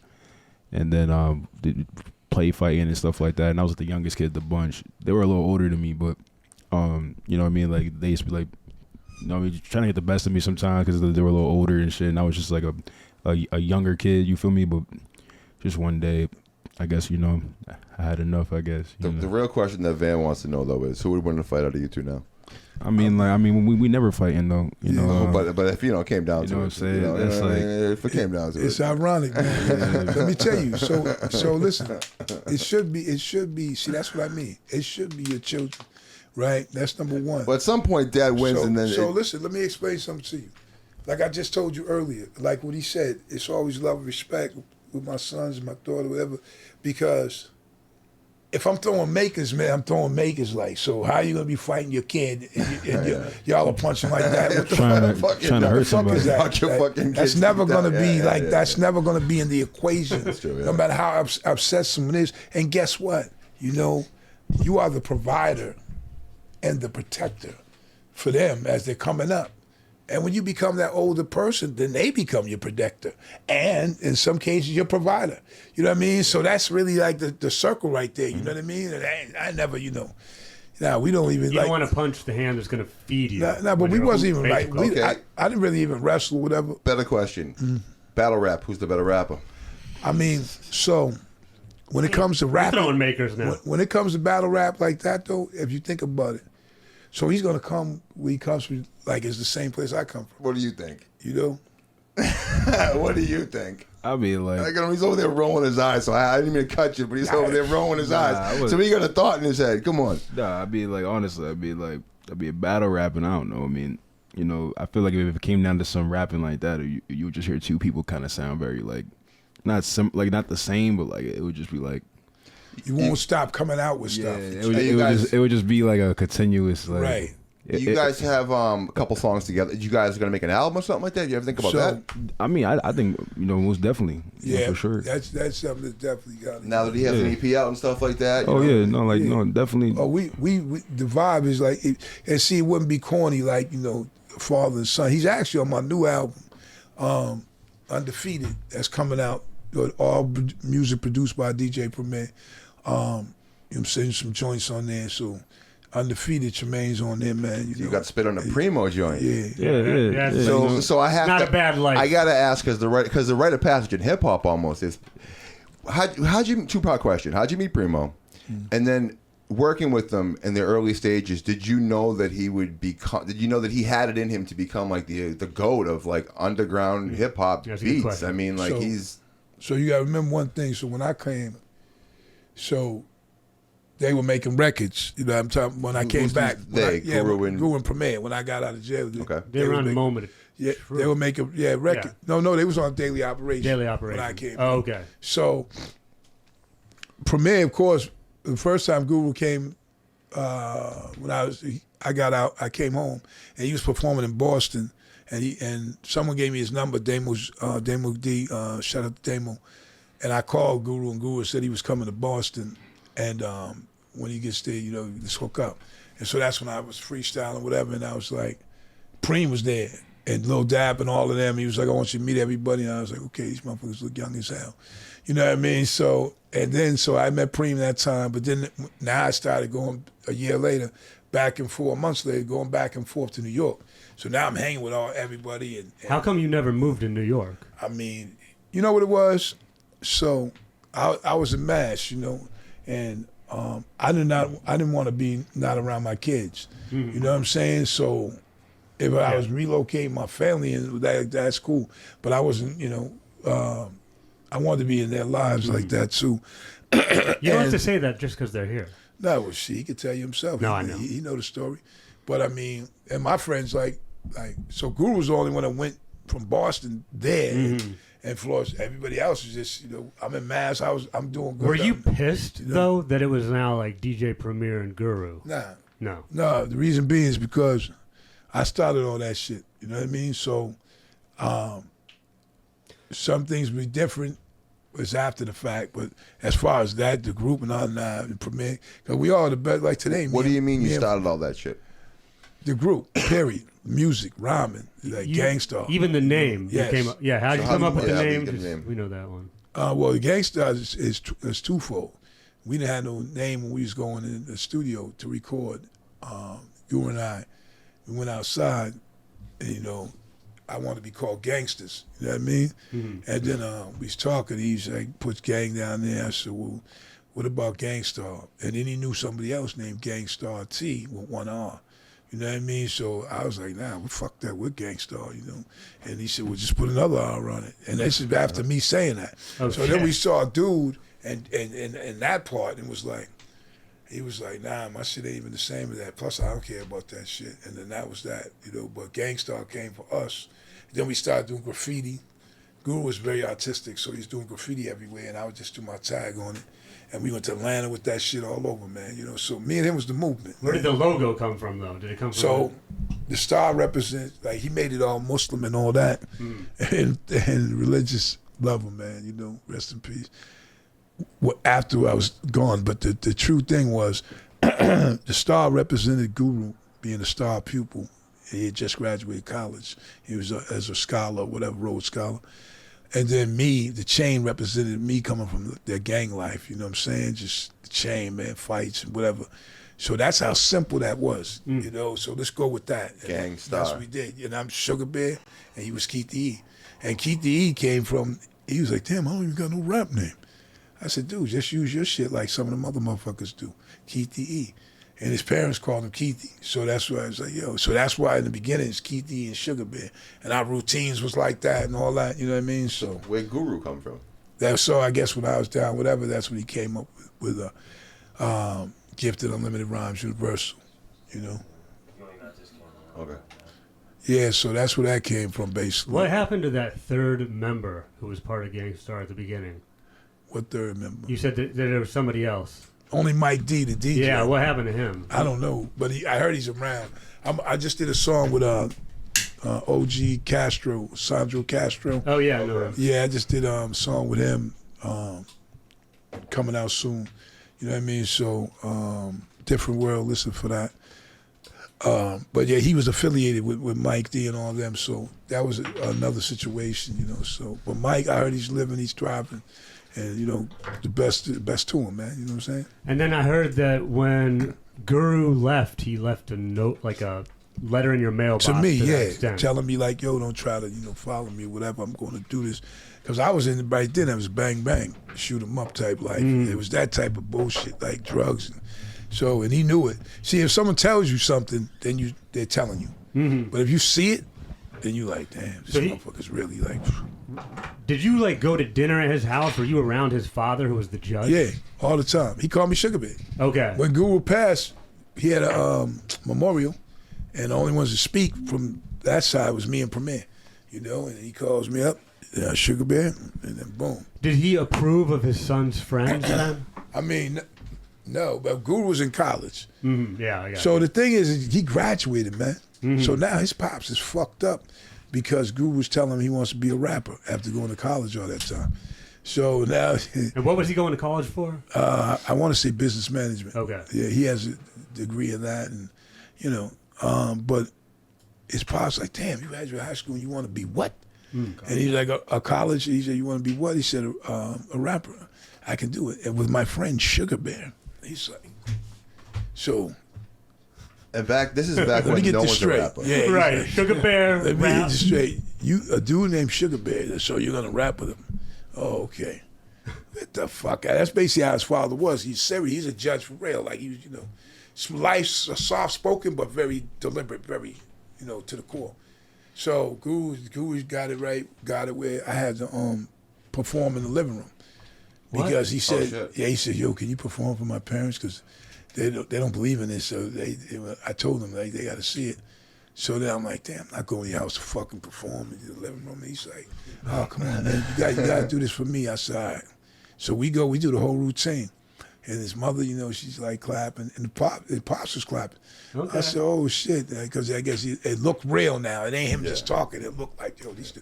Because Guru and I was singing in rap group. So we wasn't just rapping, we were singing and rapping as well. You know what I mean? So it was a whole routine of shit, So That was back way before people were singing and rapping too. I mean, yeah, 100%. You know what I mean? So when did Primo come in the picture?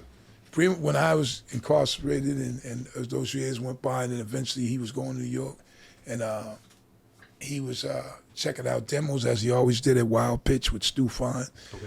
That's the first label he was on, and Guru and his tape came through. Okay. With a group.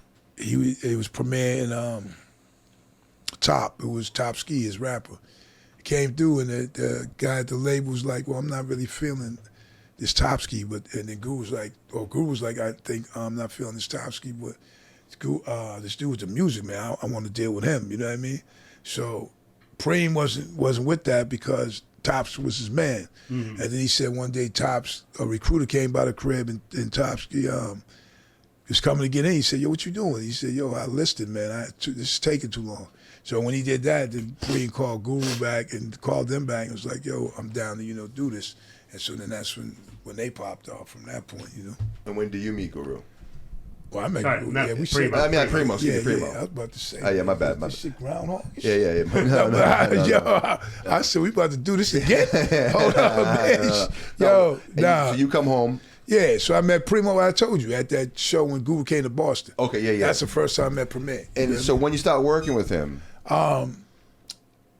Right, probably 93 when I did this Treat You Better, which was a singing song, and I was on EMI.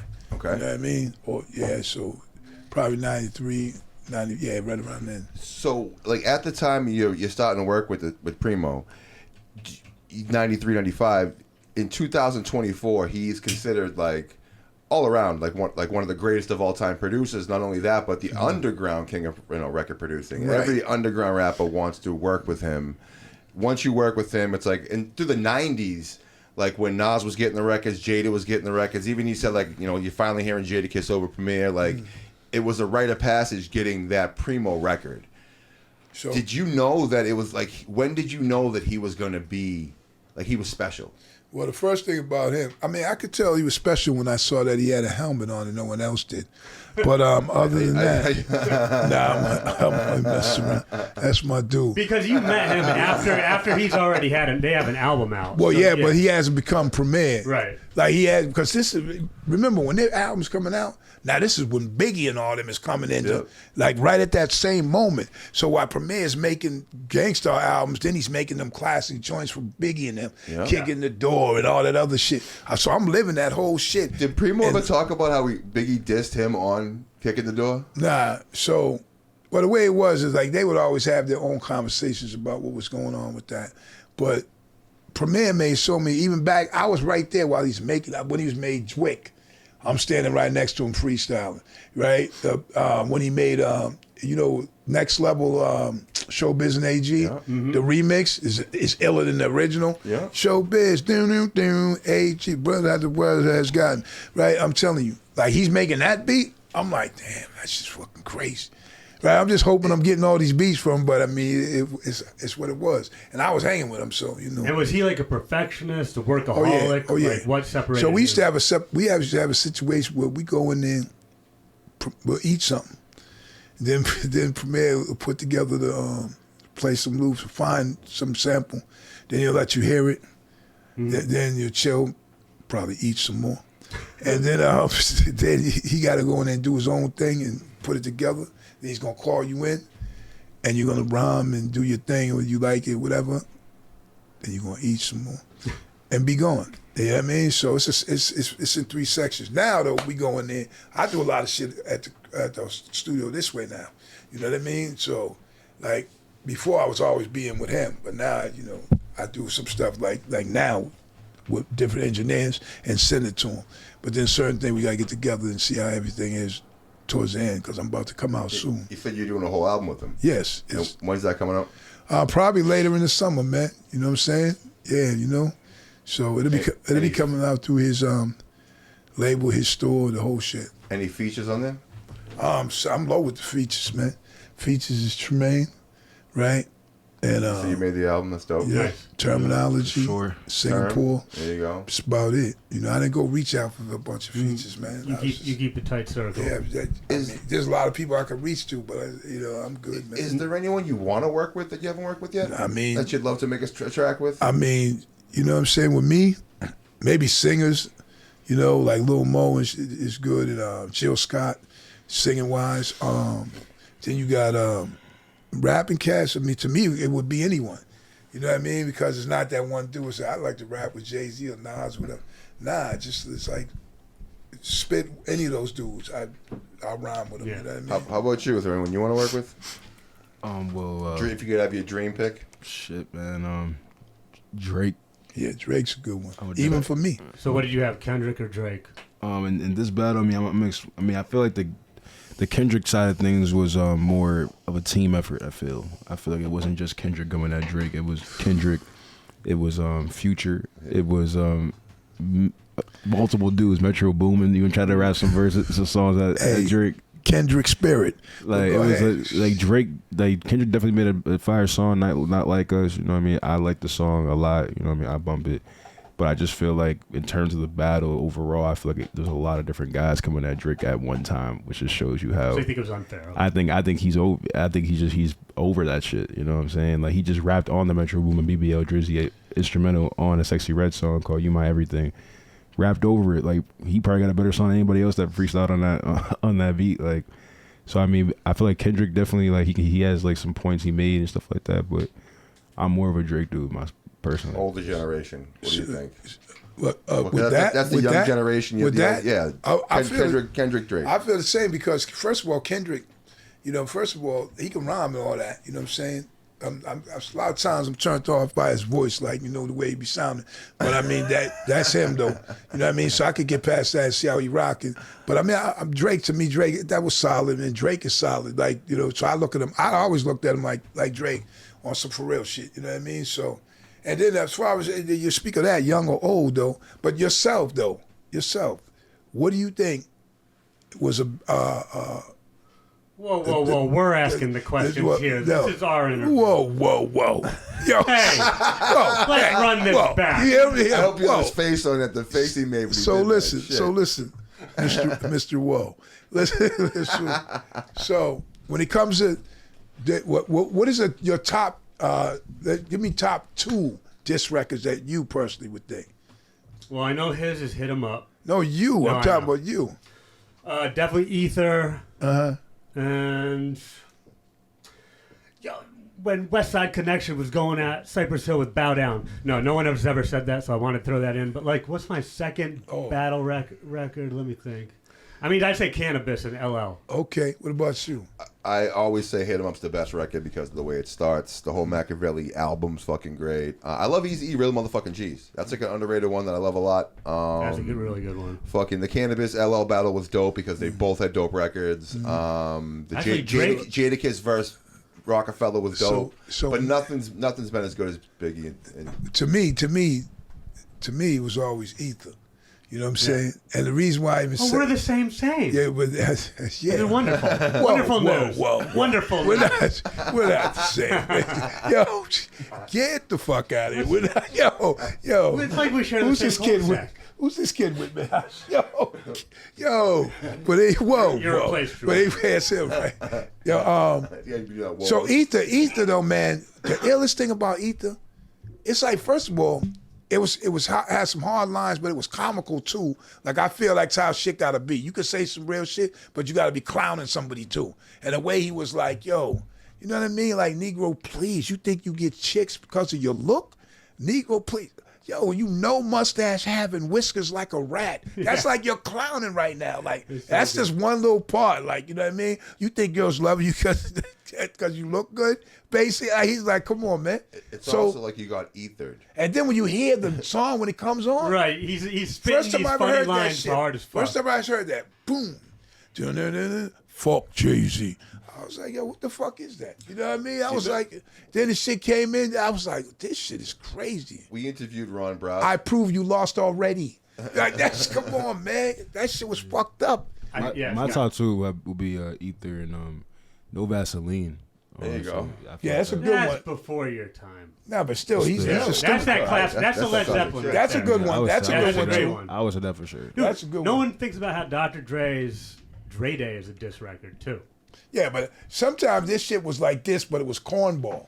Well, it Open was a up your diss, but mouth it so I wasn't really put my a diss. dick in your mouth. I like that shit. Come on, that shit was like, you listen to that like, come on, that shit ain't hard. Well, that's This is almost a Biggie diss to Preem because he said like he's like you got cum on them because they run with them when they nothing but dicks.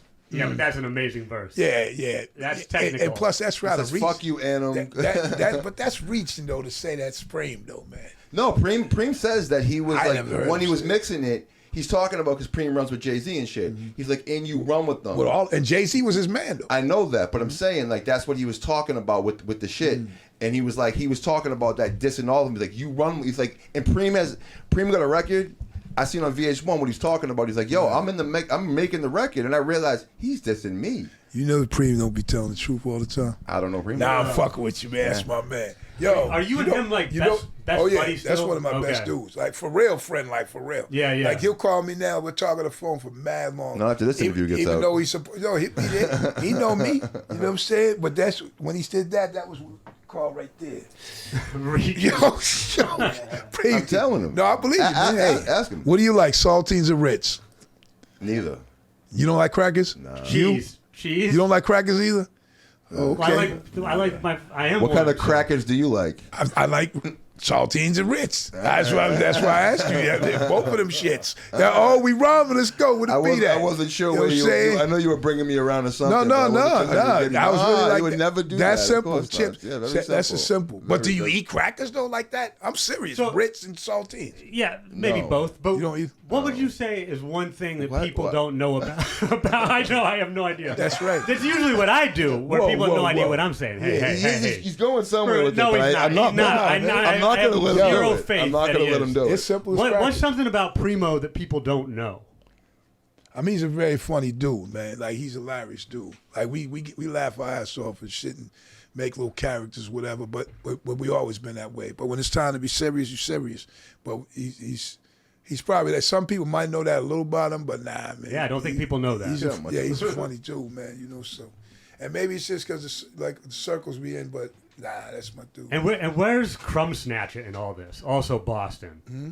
Crumb Snatcher. Where is he in this whole? So, to make a long story shorter, but on some real shit. So Crumb Snatcher, the reason why Crumb Snatcher even came in you know, to the circle, whatever, is because Scientific was on my song Official. R.I.P.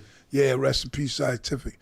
And when he died, he was doing a deal with some people with Preem and all that, so to come out. But when he died, then they said, "Can you do this dude?" Which was Crumb Snatcher.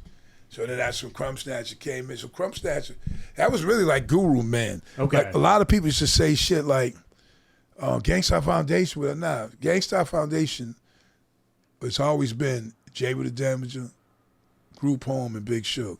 That was our clique. Like, to everyone else saying that, they were just parts of family and affiliation, which is great. It's all love.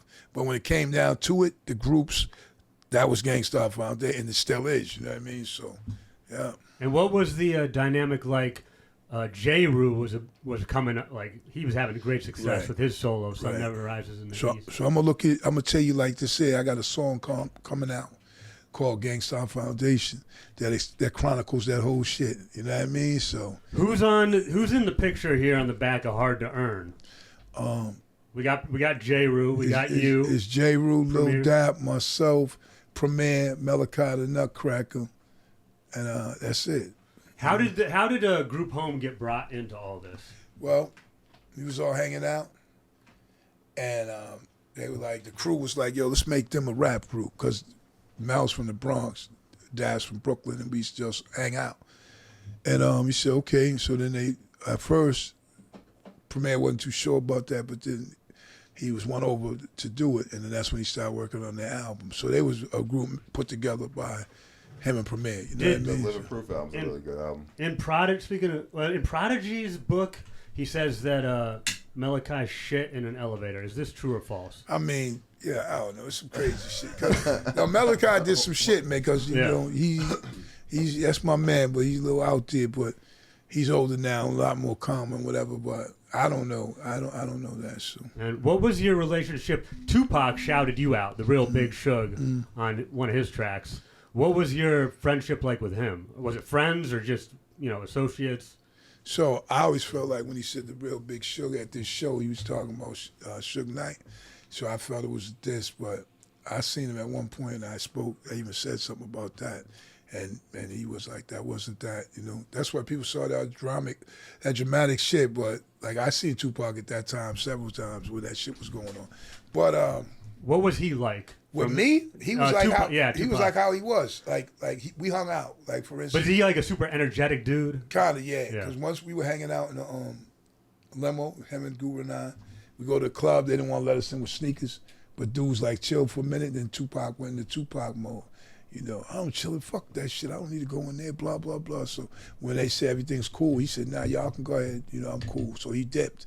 You know what I mean? But I hung out with him at a few spots, because this is when everybody in rap, you're going to New York, number one. Mm-hmm. Number two, every club, every party you going to, it's all the other rappers. Like every party you went to, everybody who's out and shit is like at this spot. Even Cali dudes in town and shit like that. It's crazy, man. I was thinking sometimes people sometimes lump MOP in too. Yeah, them too. Freddie too. Yeah. Freddie Foul, yeah.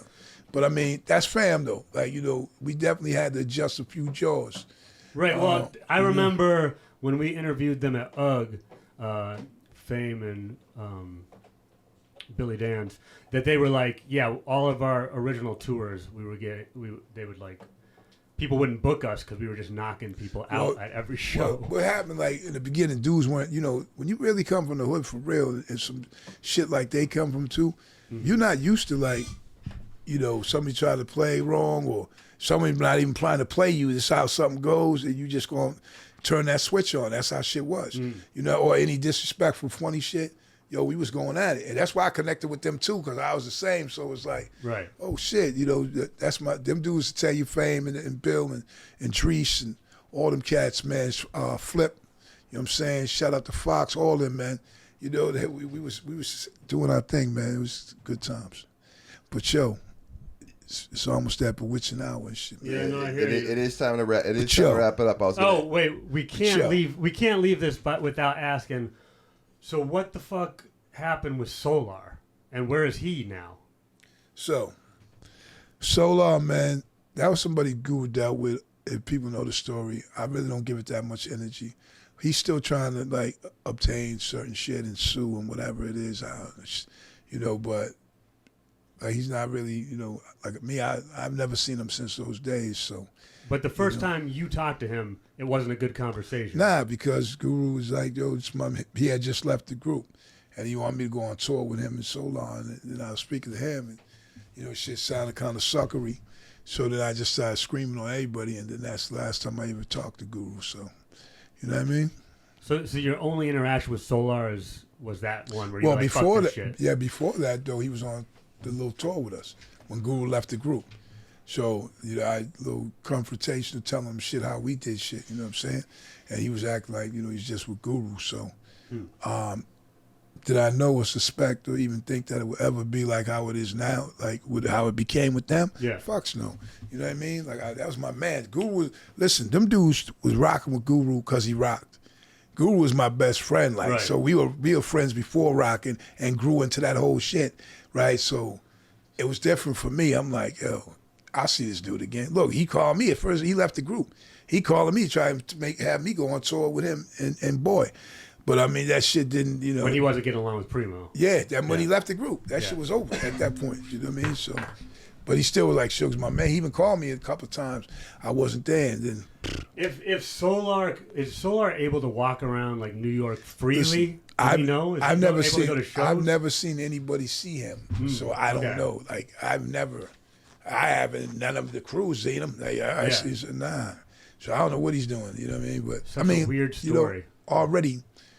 Already that's too much energy for that anyway. So Solar, man, So the last question we'll ask is, I have to look, because I'm even looking at that. Right. All right, you keep be joking all day. I got to do it. Why the mustache down in the beard now? Why the mustache and beard? Because you're rocking that mustache. Hold it. You talking about yeah. now? Well, you got a beard. Yeah, but I'm saying now, you said? Yeah. Well, the reason being is like, why not rock this mustache? If you was really going back, well, it's a different style. But it's like rocking an afro. If I could, I would. You can't do that. I wouldn't even do that though, not now. Yeah, but you can just rock the mustache. Yeah, but still, here's the situation. So that's a time. You know what I mean? Look at all of us. Like, that's a time. That was my style then. Yeah, no, I see. I had 6 earrings, the whole shit. I see. Yeah, you know what I mean?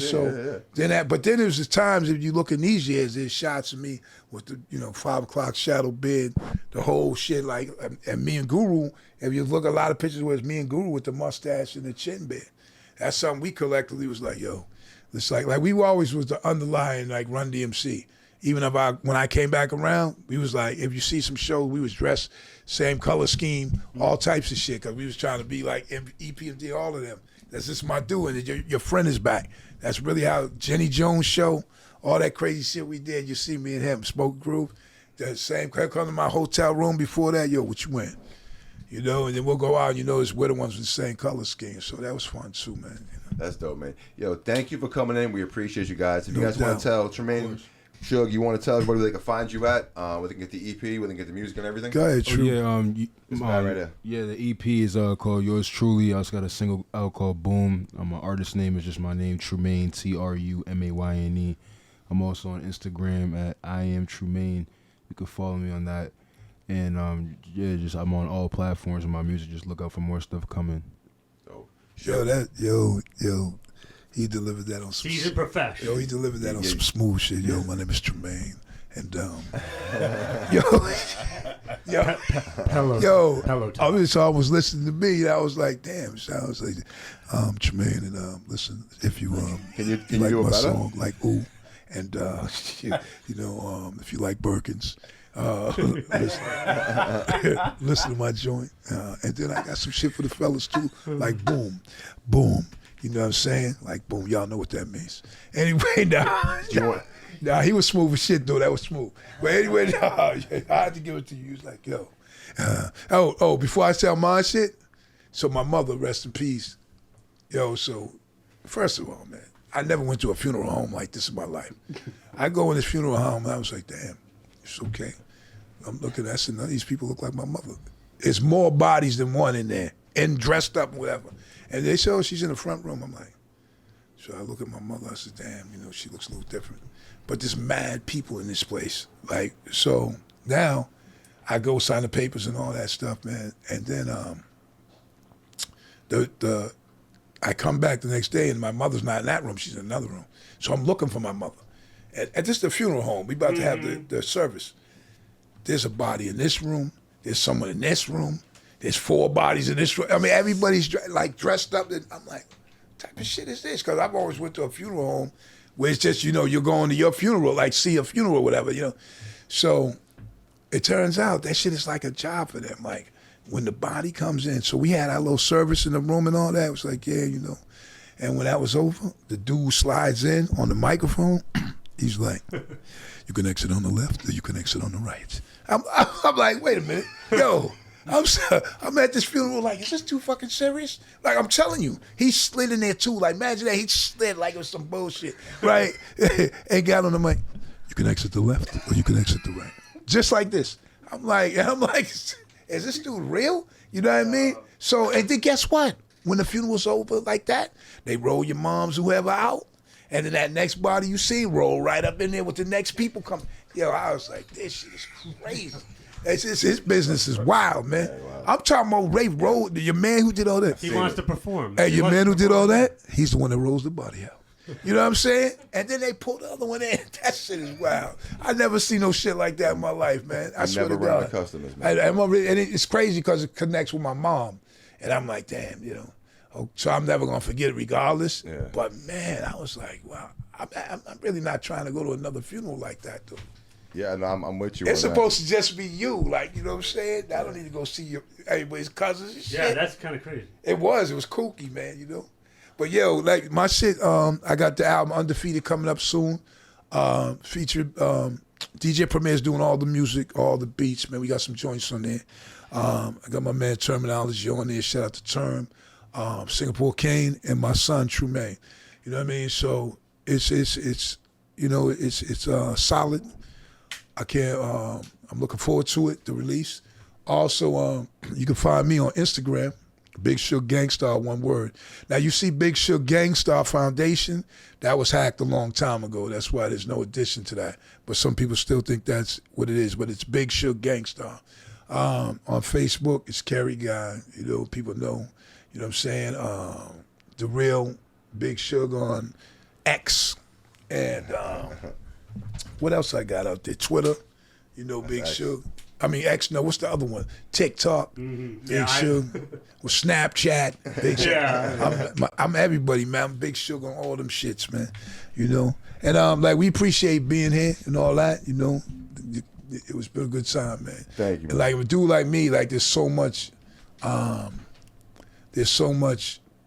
information, and stories and shit that the shit take forever. Well, you're also a storyteller. I'm going to put some of the onus on you here. To the truth, though, like that's what I'm saying. I can only tell you the truth. You know what I'm saying? And if I'm not going to tell you the truth, then I choose to remain silent. What do you want to tell these guys? Like, subscribe. It's the Big Dookie Chain, Van Styles, Tash, Big Shug and Trumayne. Fuck Kurt Schilling, Sense lives, Marty forever. Peace. Kurt Schilling. Yeah, Fuck man. Kurt Schilling.